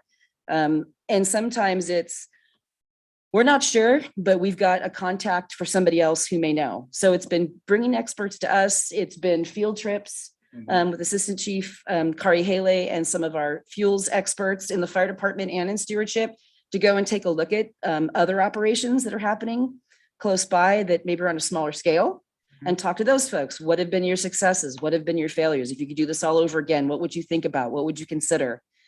It's a huge research project, right? Yeah. So my other question is, I mean, because I suspect that there were these modalities are rare, and so this is going to affect your strategy as to just depending on the amount of equipment you can get. Would you be considering, say, if there you only had one carbonator and one fire burner, would you just start at one end of the park district and move and go that way, or would you strategically pick certain areas and just piecemeal it here and there? Yeah, so the example thank you. The example we were giving was speaking to our next project that we're ramping up to treat, which is Anthony Chabot. We have not made decisions yet on the direction that we're going. We have interviews scheduled with the contractors that have submitted bids, and we have interviews scheduled with our 4 most desirable contractors. But some have presented different ideas, and that's why we have information of how many carbonators, for example, it would take to treat that many acres for a park like Anthony Chabot. So the answer is 3 carbonators is given to us in this example. But what we're really looking for, that was really just a sample, is innovative technology that we'll be able to use on future fuels management projects and get away from our traditional methods of trucking to cogent plants. And cogent plants aren't necessarily bad itself. It takes that biomass and turns it into electricity. But if we can find other ways that don't put carbon in the air, then that's the direction that we want to go. Great, thank you. I appreciate the methodology and the thought that's going into this. And you're right. It's something we need to do right, and so I appreciate the effort into going into details. So thank you. And we will be asking to drag you out for a board field trip when that starts to happen. I'm more than happy to go out. Okay. Director Lane? Thank you very much for this. I really like it when we talk in terms of the park district being a leader and perhaps being the people to whom who would be addressed as doing the best practices. So I really got excited about your presentation and your goals in addressing this. I think it's very important. The other thing I'd like to request now that fire season may be starting, is it starting? We're always fire ready. There are times when we are more ready than others. I think well, we're ready. We're always preparing, we're always training, but I don't think we're at a danger quite yet that's high. Yeah, because we just had some interesting rain patterns, didn't we? At any rate, one of the things that we talk about toward the end of each year is how many fires were begun and were taken care of without becoming a big crisis fire that appears in the media. And I would really appreciate it when you do bring our firefighters out and put something out in a timely way, that you would keep the board informed about those incidents. It's very helpful for us when we talk to groups, which we do, to be able to point out that while we haven't had a paradise fire in the East Bay, we are not having those because of action early. And I think that's something that would be important for us to convey again and again, so that people understand that all fires are not huge fires, but of course they have that potential if you don't address them. So, you know, to let the board know, you know, of course, the general manager know, and legislative would really be a good idea. And my experience in talking to our legislators is that they're already pretty, that's what they're hearing from their residents, just the way we are, that people are having anxiety attacks over fires coming into their neighborhoods. And so we're at a time when if we can address things creatively and convey the fact that we're doing that, that will only help people understand that the Park District is doing a good job. So thank you, and congratulations on your elevation. Oh, thank you. Director Corbett or Eccles? Yeah, Ellen.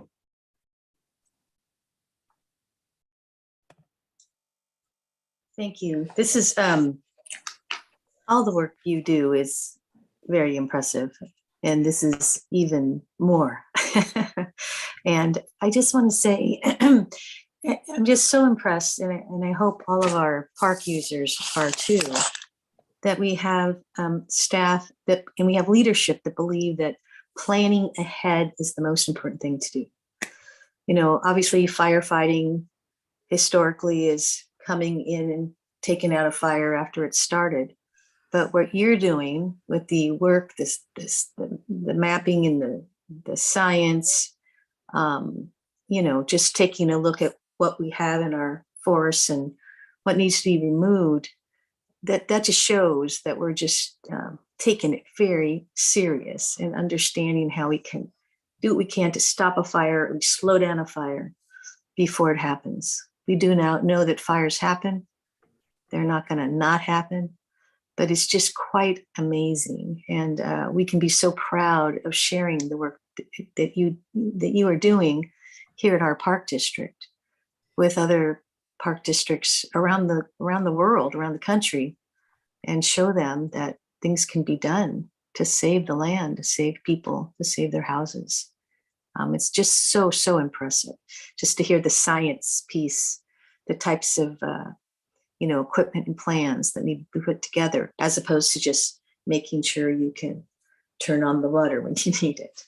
It's best if you stop the fire in the first place or slow it down. So thank you so much. It's just so impressive.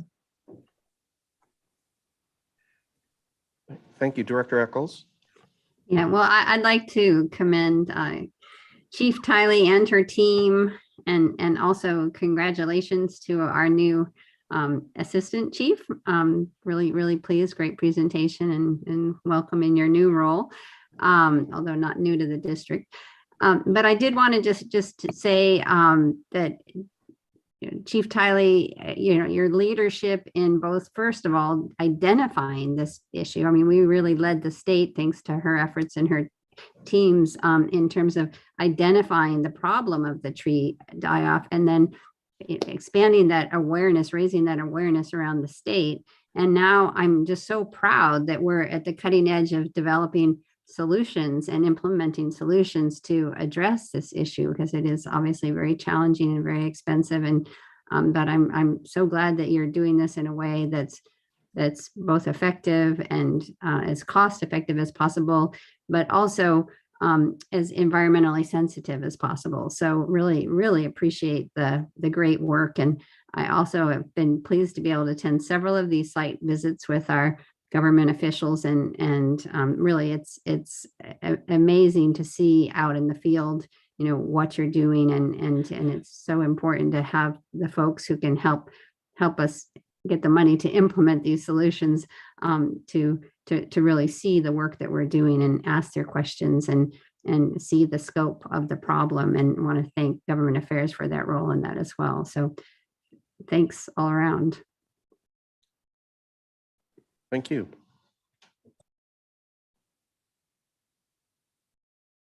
Well, I can, Ann. I want to thank you for having an imagination and coming up with a useful potential product out of something was simply a monumental waste. as someone who lives on rocky soil and adds amendments all the day to make it better, the very thought for farmers and others who could potentially use this as a useful product. It could amend the soil. We've got a huge problem for farmers throughout the state, not enough water and all. And this might be something that helps absorb water in. I don't know that, but it's possible. So to turn a negative into a positive, congratulations to our firefighters.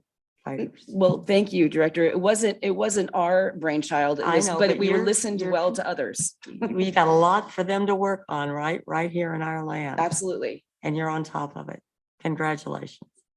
Thank you. And I want to say too that I appreciate it really takes a village. So the fire department is definitely leading the boots on the ground, but government affairs, operations. I think one of the things that's so oppressive in these site visits is that they're not just meeting the Park District's fire department, they're meeting operations, they're meeting public affairs, they're meeting stewardship. And I think what they really see is the unitedness. It really is interdisciplinary, right? And so takes a village, my point.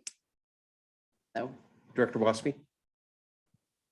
Yeah, thank you for this great presentation. And Kari, thank you and congratulations, your well-deserved promotion. This is great. I envy you guys. This is going to be the moonshot for the Park District, or one of Colin's, like he says, big ideas. This is going to be a real big thing. I'm sort of wondering about, and I don't know if you have these numbers right now, but I mean, so I envision a carbonator, and Kari, you mentioned it as an industrial container. How big? 30 foot? I mean, and so you don't get into those details. But what I'm wondering is, so we've got 1,500 acres of dead trees that are standing, let's say an average of 50 feet. Some of them could be 100 feet tall. So what do? You make a trail to that steep hill on the side where they're all dead on the slide. Did you build a road? Do you go through a sequence step of doing that? Do you get a feller buncher? Do you take it? And what do you get? One eucalyptus log into a carbonator? Because maybe 1, 2, 3, then you burn them up. And I guess it sounds an amazing task. I guess the real question I have is, and I think I'm wondering if you can do this. You mentioned 7,500 tons of biochar, which I find to be fascinating and seems like the most environmentally good way of doing things, but that's 7,500 tons per Anthony Chabot, if I'm not mistaken. Yeah. So what is that? What does 7,500 tons look like? Is that 7,500 tons? I'm talking about material. Is that 7,500 tons of feathers or concrete? Yeah. Because it seems to me like if I look at a tree, and I don't know what biochar looks like. Does it look like little charcoal briquettes after it's all burned up, or does it look like dust, or does it?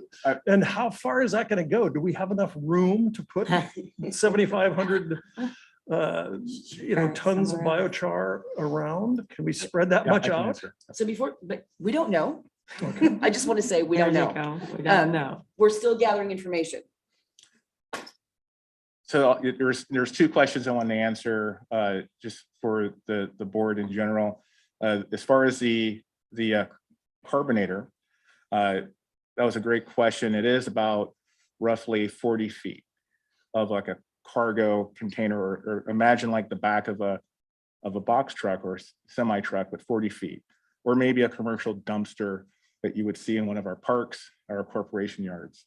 And the carbonator and the curtain burner both look very similar, and they both have box shape, and it's a metal, has ceramic walls, and it's designed like a wood burning fireplace that it can produce heat at a high rate and incinerate biomass, except in this case of a carbonator, it creates the product of biochar. Your second question, as far as what does biochar look like, it's a combination of, I would say, dirt and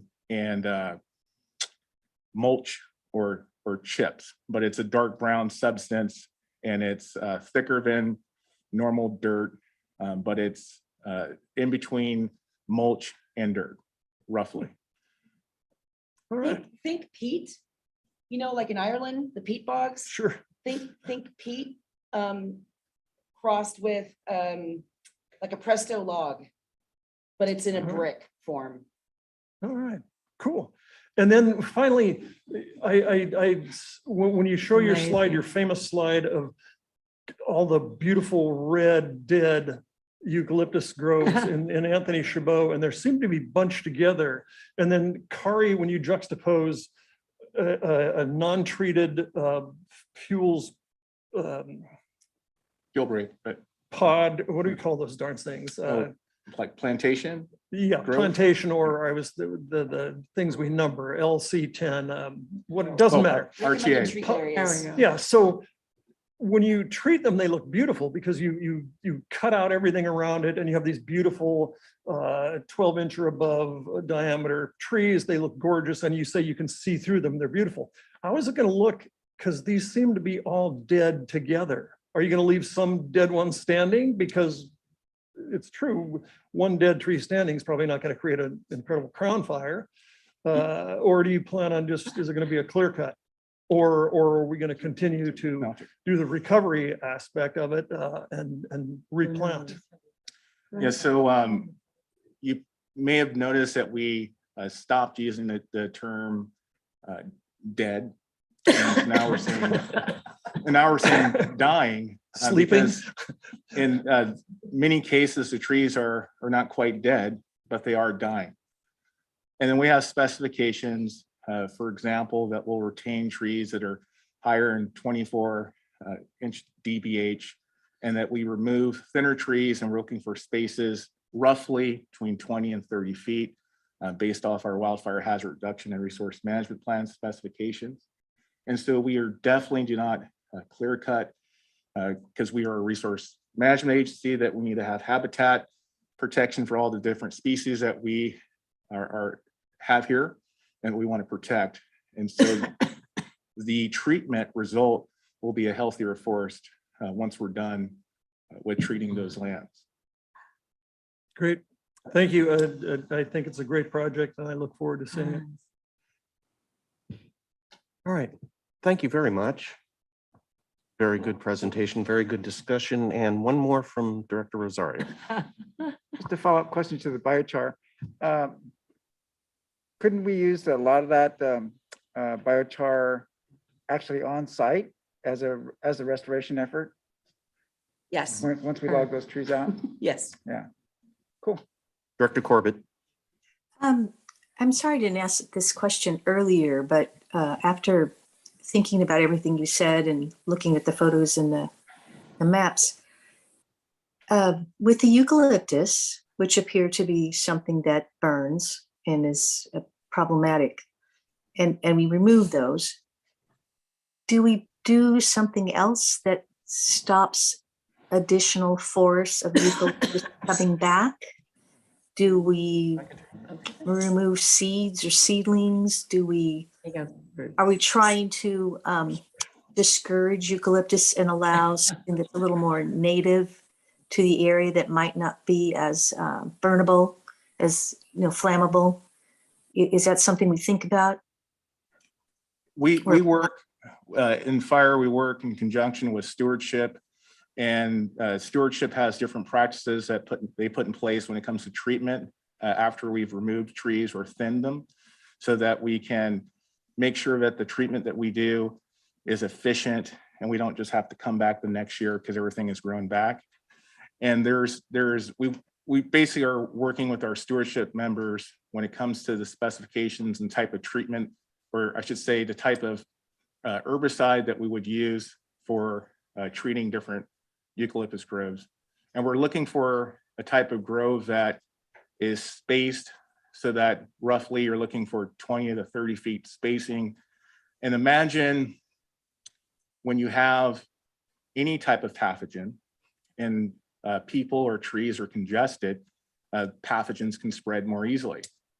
And just as people, as we're more spread out, for example, we now try to keep us 6 feet apart from ourselves with trees. The same thing happens with that treatment. And the result is that those pathogens that are causing the trees to become, that are causing trees to die, doesn't spread as easily after we go in and treat those and remove the trees that are already dead, so that there's less resources that the trees have to compete with. There's more water there, they've thinned them out, they're spaced out appropriately, they're not on top of each other. pathogens don't spread as easily. And to answer that in a different way, if I may. So just like all of our recommended treatment areas are treated differently because our prescriptions are slightly different. In some of those recommended treatment areas, we're looking for a transition. So we're transitioning maybe from a eucalyptus plantation to what it used to be or what it should be, which is a oak bay woodland or a grassland. So vegetation grows back, right? So we monitor it. The fire department monitors it, and stewardship monitors it on an annual basis. Sometimes we go in and we do maintenance. Sometimes we don't need to. And so we will let that sit for a year longer, and then we come back. But the overall goal is to either transition it from a less flammable situation to a more natural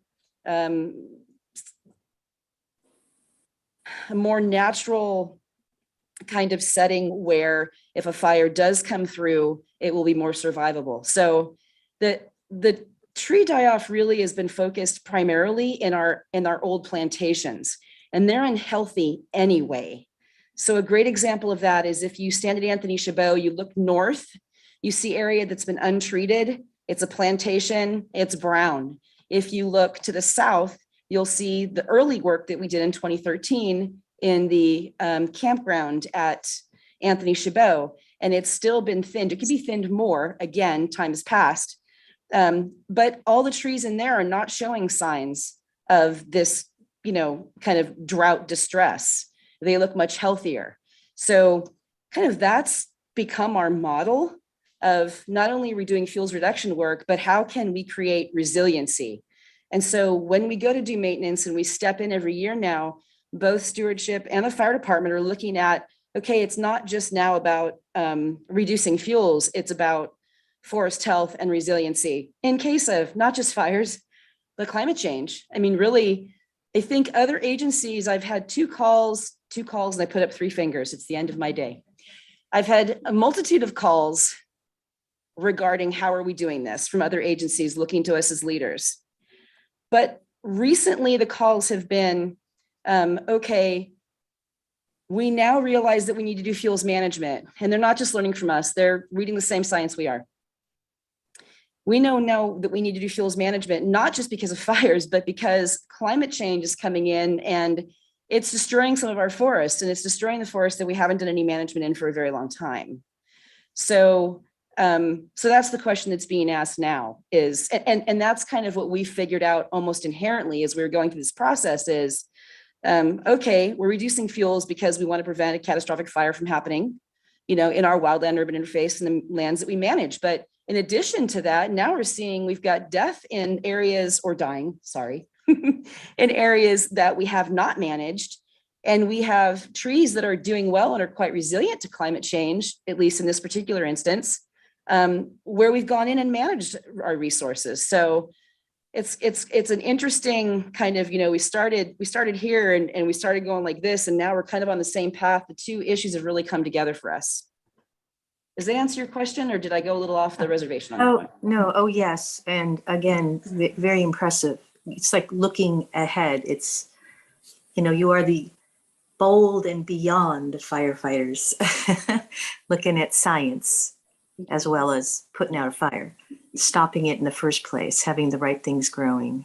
Very, very, very, very impressive. You need to write a big book and start sending it out, selling it to others. It's called the Warumph. It's really thick. Nobody can say it.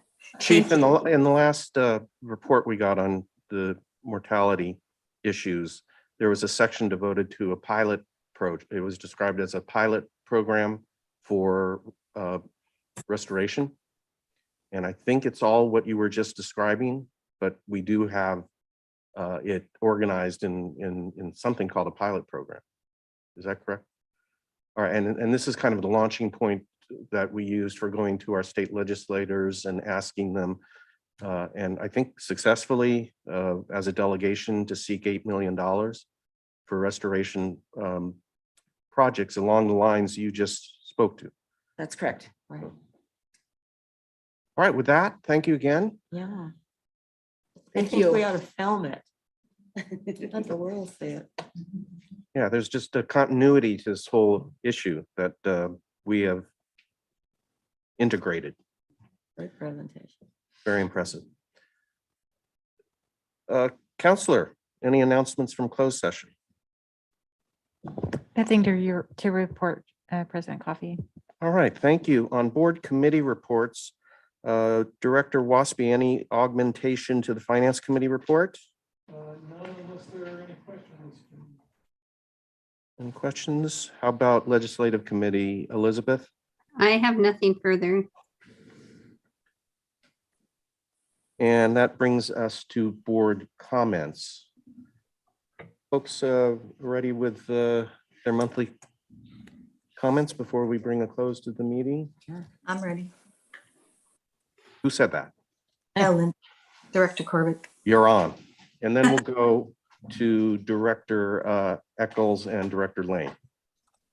I have 3 events to speak about. On April 8th, I had the pleasure of having a meeting with staff to get update on information on the work that's being done along the San Leandro Creek project that we've been working on for quite a while.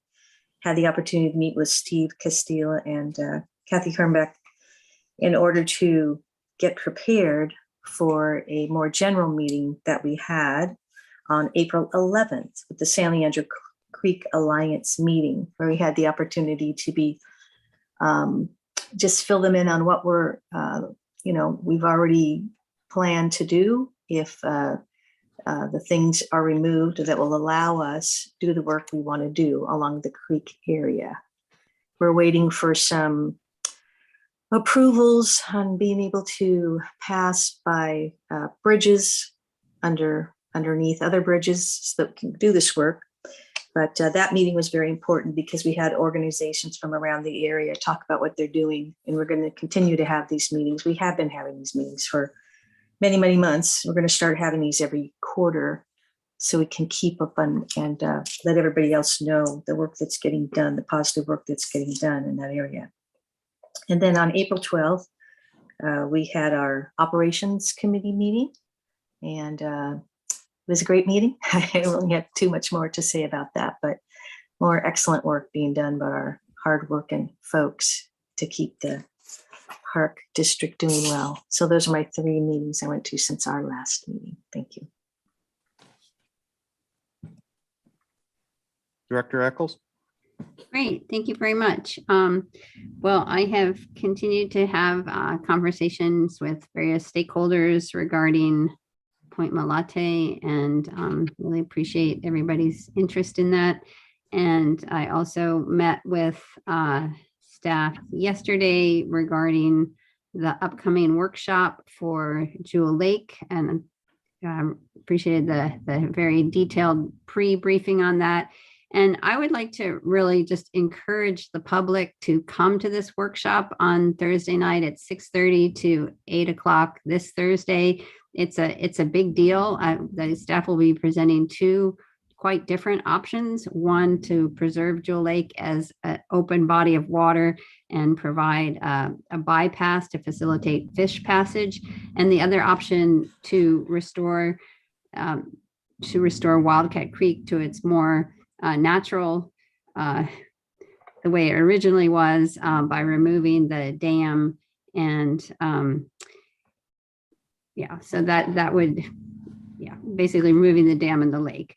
So the public will have an opportunity to vote at this or express their preferences at the workshop, so they can say which option they like and how much they like it or how much they don't like it. And so public opinion is very important, especially when we're looking at something like this. Many of us have very fond memories of Jewel Lake and continue to make more memories at Jewel Lake. So I really just encourage folks to come and listen to what staff has to say and express their opinions. And again, that's this Thursday, 6:30 to 8 o'clock on Zoom. And that's it. Thank you. Next will be Director Lane, then Director Wieskamp, and then Director Waspy. Thank you. I wanted to say thank you for the minutes to Yolanda. I thought she did a really nice job on them. And as I've indicated before, I think we need to have more than action minutes written out for us. Then I have attended meetings on Zoom and in person that I'll mention. One was, of course, Contra Costa County Mayor's Conference, in which they had a major presentation from the Transportation Authority.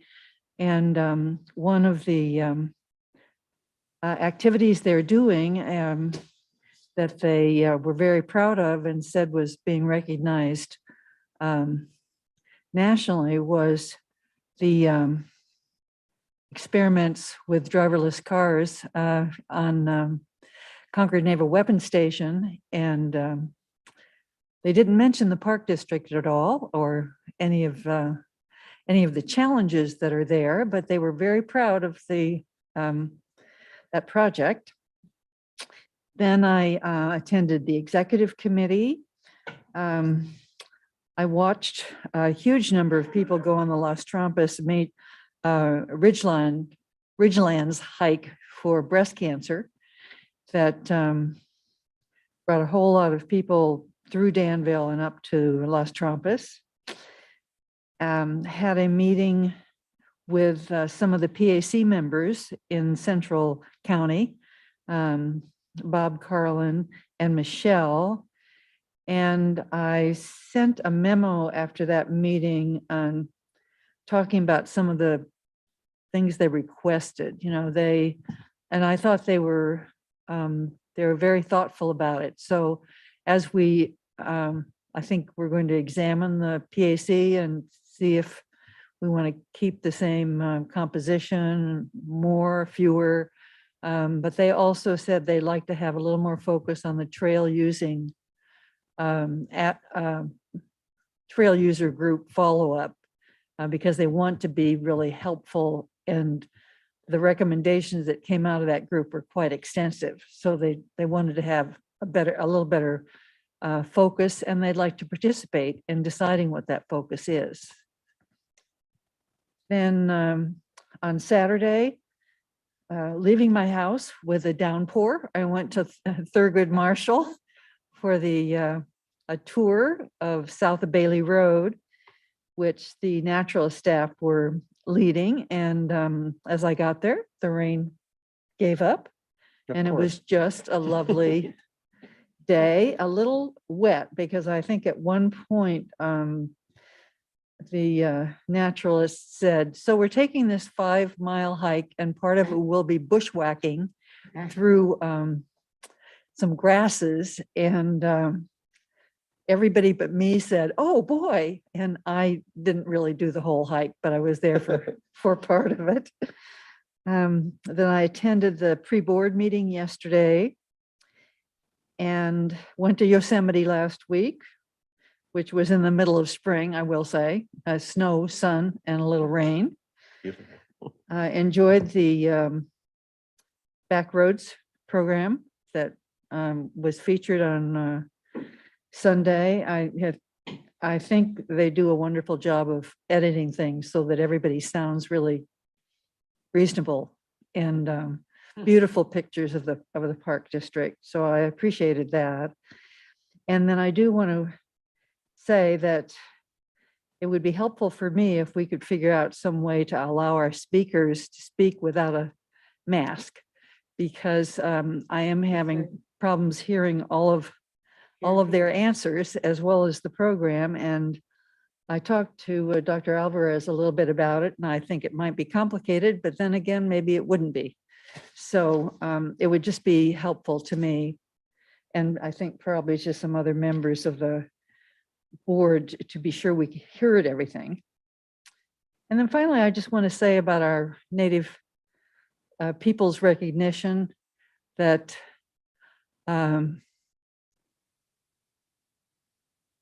academics have this figure for when the Native people came, but the Native people say they were here forever. And so that's why we use that term. Thank you. You don't need any editing to sound really well and reasonable on these shows. So Oh, you think that? I think you were all by yourself. Tremendous. And a great representative of this board. Who did I have? Anne, I had you as, I certainly Oh. trust your knowledge. Anne, you want to go? Okay. Operations meeting, as usual, was good. I'm in communication with a woman whose name is Hailey, and she has taught for our programs for years on pole walking. My husband and I took it years ago, and I've got them and I use them, and I think they're fantastic. But this is a program she's working with some others on called Poles for Vets. And the idea is to go find the veterans who could benefit, and there's some funding for this. And of course, I mentioned the veterans facility that we have done things for in Livermore. And so I hope we can coordinate with this program throughout the district. I just think it's a great idea. And I talked to Garden Willie, who is always a pleasure to talk to, from the man who probably manages the most territory that we have. He mentioned the trails are good in shape, no matter what anybody else says, and that there are a lot of people who are doing the 1 and 2 day hikes in the Ohlone. And he's saying you better do it soon because at a certain stage, they run out of water. And so you don't want to go out in that shape. And today I brought in for the archives a large picture and some smaller photos that are from the Bosley property, which we bought a number of years ago for Brushy Peak. And I asked the gentleman to please, he said, well, I know this and that. And I said, would you please write it down and give it to us so that we can start tracing connections with other families? And he promised to do it. And I've got his phone number, so I'll remind him if he doesn't. That's it. Thank you, Anne. Dennis? Thank you. And then Dee. All right, so on April 7th, I attended the coffee with the GM at Lake Chabot. Unfortunately, our GM couldn't be there, but Ana Alvarez stood in quite well. It was a wonderful event. I think it's a great concept and lots of people at that event. It was a great day. And then we honored Park Ranger from Lake Chabot, Larry Campbell, for his 25 years of service, among other folks. So I shout out to Larry for all his years of service of the district. On April 13th, I attended the Ecology Committee meeting. And among other things, we had an IPM update, and the full board will see that soon, and you'll be happy to receive that report, I'm sure. On April 14th, I attended the Hayward Area Shoreline Planning Agency meeting. We're still seeking a larger membership. I think we've been successful with the Alameda County Mosquito Abatement District and Orloma Sanitary District. Some other groups are wanting to get involved with us and deal with some of these sea level rise issues along our shorelines. On April 18th, I met with a constituent that's had a very successful event at Doncaster last year for Halloween called Trunk or Treat, which is kind of a stretch of our service, but it was a successful event last year, and this person would like to do it again next year, and we're working on some of the details with that. That's about, I really enjoyed the Backroads presentation. I had the great opportunity, and Director Lane, you did an excellent job along with those powerful, headstrong, egotistical fellas. Or as I was sitting off in the corner, I was just off camera there with Carol Johnson and Brenda Montana, just watching. And as I said, because I just said, these are the gods doing their work. And they seem to have a really, really nice time reminiscing about their efforts and their victories in the Park District. That's it for me, although I would like to note in our packet today, the retirement of Bill Callender. Amy Coulter, Kim Collins, and Dania Stoneham, some really, really good friends and good people that, gosh, combined, the four of them spent 106 years in the Park District. Really had an impact on the Park District. Good people who will be missed. So thank you. Thank you, Director Rosario. Yeah, I just want to affirm Director Waspy's accolades for our recent retirees. I mean, I remember when Bill Callender first started at Lake Belvedere, and then Kimberly Collins, who was, I was so happy to see that she got to finish her her major project, Oyster Bay. I was hoping to, hopefully she's still around. I was going to ask her about, because originally when she planned Oyster Bay, I think they included a jump track for mountain bikes. And so, you know, this, I think we might have missed an opportunity there, but we'll see. And then Amy Coulter, oh my God, I've known her for so long, and Miss Efficiency. I mean, she could take a unit and really make it efficient. And she was such a great help to supervisors and unit managers. And Dania Stoneham, she's the last of our women unit managers.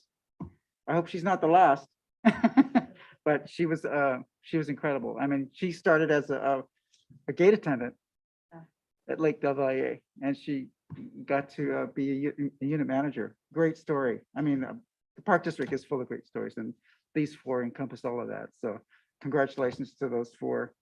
Let's see. Since our last board meeting, I attended the employee recognitions at Big Break and Lake Chabot, both wonderful events. Congratulations to all of our employees for their service and for their awards. And God, we have some great employees. And I think these little recognition coffee, I think they're great. I think they're a little more intimate, and we get an opportunity to talk with everyone. And I can't say enough, but I think it's a great idea. And then, I just wanted to mention, I met with Lisa Gorgian on the 1st for my update on Roberts McCosker, what's going on there. And I think I'm not alone, but I really appreciate the extra time and effort that staff takes to bring us up to date on these projects, especially if there's something coming up on consent. And I think it's a great idea, and I hope they continue. But I really appreciate my updates. And then on 4/8, I had Jim O'Connor and I walk down Stream Trail, and we talked trails and staffing. And another one, I mean, I think if anybody else wants to take us up on walks and just talk, I think it's great. And then also that day, I attended the executive committee meeting.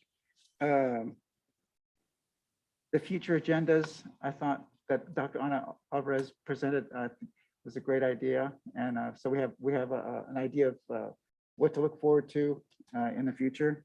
So, and then on the 11th, I met with a former PAC member, Robert Wilkins, who is now the executive director for the International Maritime Center.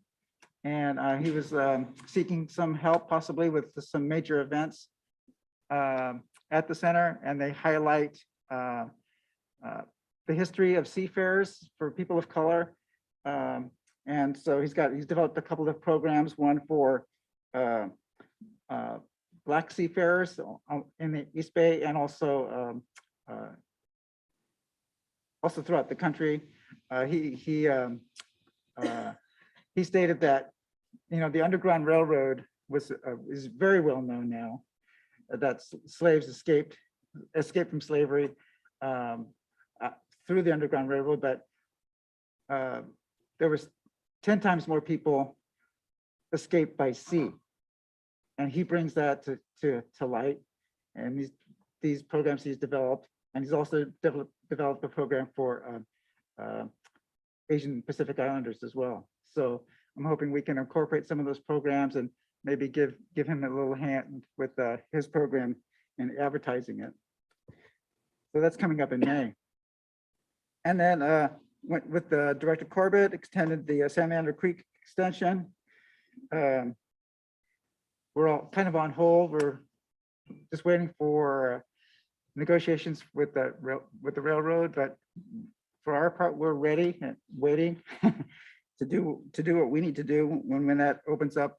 The extension is from Hagenberg, Salamander Creek Trail from Hagenberger to at least 98th, and then hopefully in the future to 105th. And then attended the Ecology Committee, where we got to hear the draft IPM, which and it was well represented by two new of our newest employees there, ecologist Tatiana Manzanillo and Jacqueline Lynn, that did an excellent job of presenting that that program. And then on the 13th, I also attended the Alameda County Mayor's Conference. We got a update on the Alameda County Health Alliance, where Alameda County is in working with all the navigation centers and coordinating all of the events, trying to get homeless people to the right places. And then on the 18th, it was just yesterday. Was that yesterday? Yeah. My God, time They all flies. blend.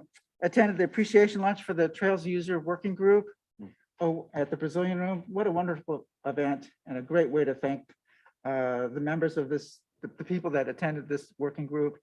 Was very well done. It was nice to see people in person and was held outside on the patio. Great meal. And congratulations to Christina and Brian. I thought they did, and Brian Devon, they did a great job. So, and I just wanted to remind people to attend the May 1st Roll and Stroll, Mel's Canyon. Oh, So, that's coming up. yeah, that's coming up. Major event. And so wanted to make sure nobody missed that. So thank you again. I can't say enough about our staff, just attending these employee recognition events. It's so great to be able to meet them on their own ground and just mingle and talk and reminisce. So thank you very much. Thank you, Dee. On April 5, I attended the Alhambra Creek Watershed Forum. On the 6th and 7th, I attended the staff coffee GM recognitions at Big Break and at Lake Chabot. Both went extraordinarily well, I thought. On the 7th, I attended the Contra Costa Mayor's Conference with Director Lane. On the 8th, I met with a relatively new councilwoman in Martinez, Brianna Zorn, to orient her toward issues that are of mutual concern to the Park District and Martinez. And we used the opportunity to walk around the Radke shoreline. On the 12th, I also attended the Board Executive Committee. Later that day, I attended a task force sponsored by the Contra Costa Bar Association dedicated to Port Chicago. Yolanda Burial Knight and Yuli Padmore are invitees of the Contra Costa Bar to attend those meetings and participate in them. And they are ways, it's a means by which the Contra Costa Bar Association wants to aid the effort to exonerate the Port Chicago 50. So it's a very, very good group of lawyers to be associated with. On the 12th, I attended the membership committee of the Regional Park Foundation. And on the 13th, I was the recipient of a really significant personal honor. And that was that my law school, Hastings College of the Law, UC Hastings, and its Contra Costa County Alumni Association awarded me that evening at a reception at Round Hill Country Club, Contra Costa County Hastings Alumnus of the Year. And it was very, thank you.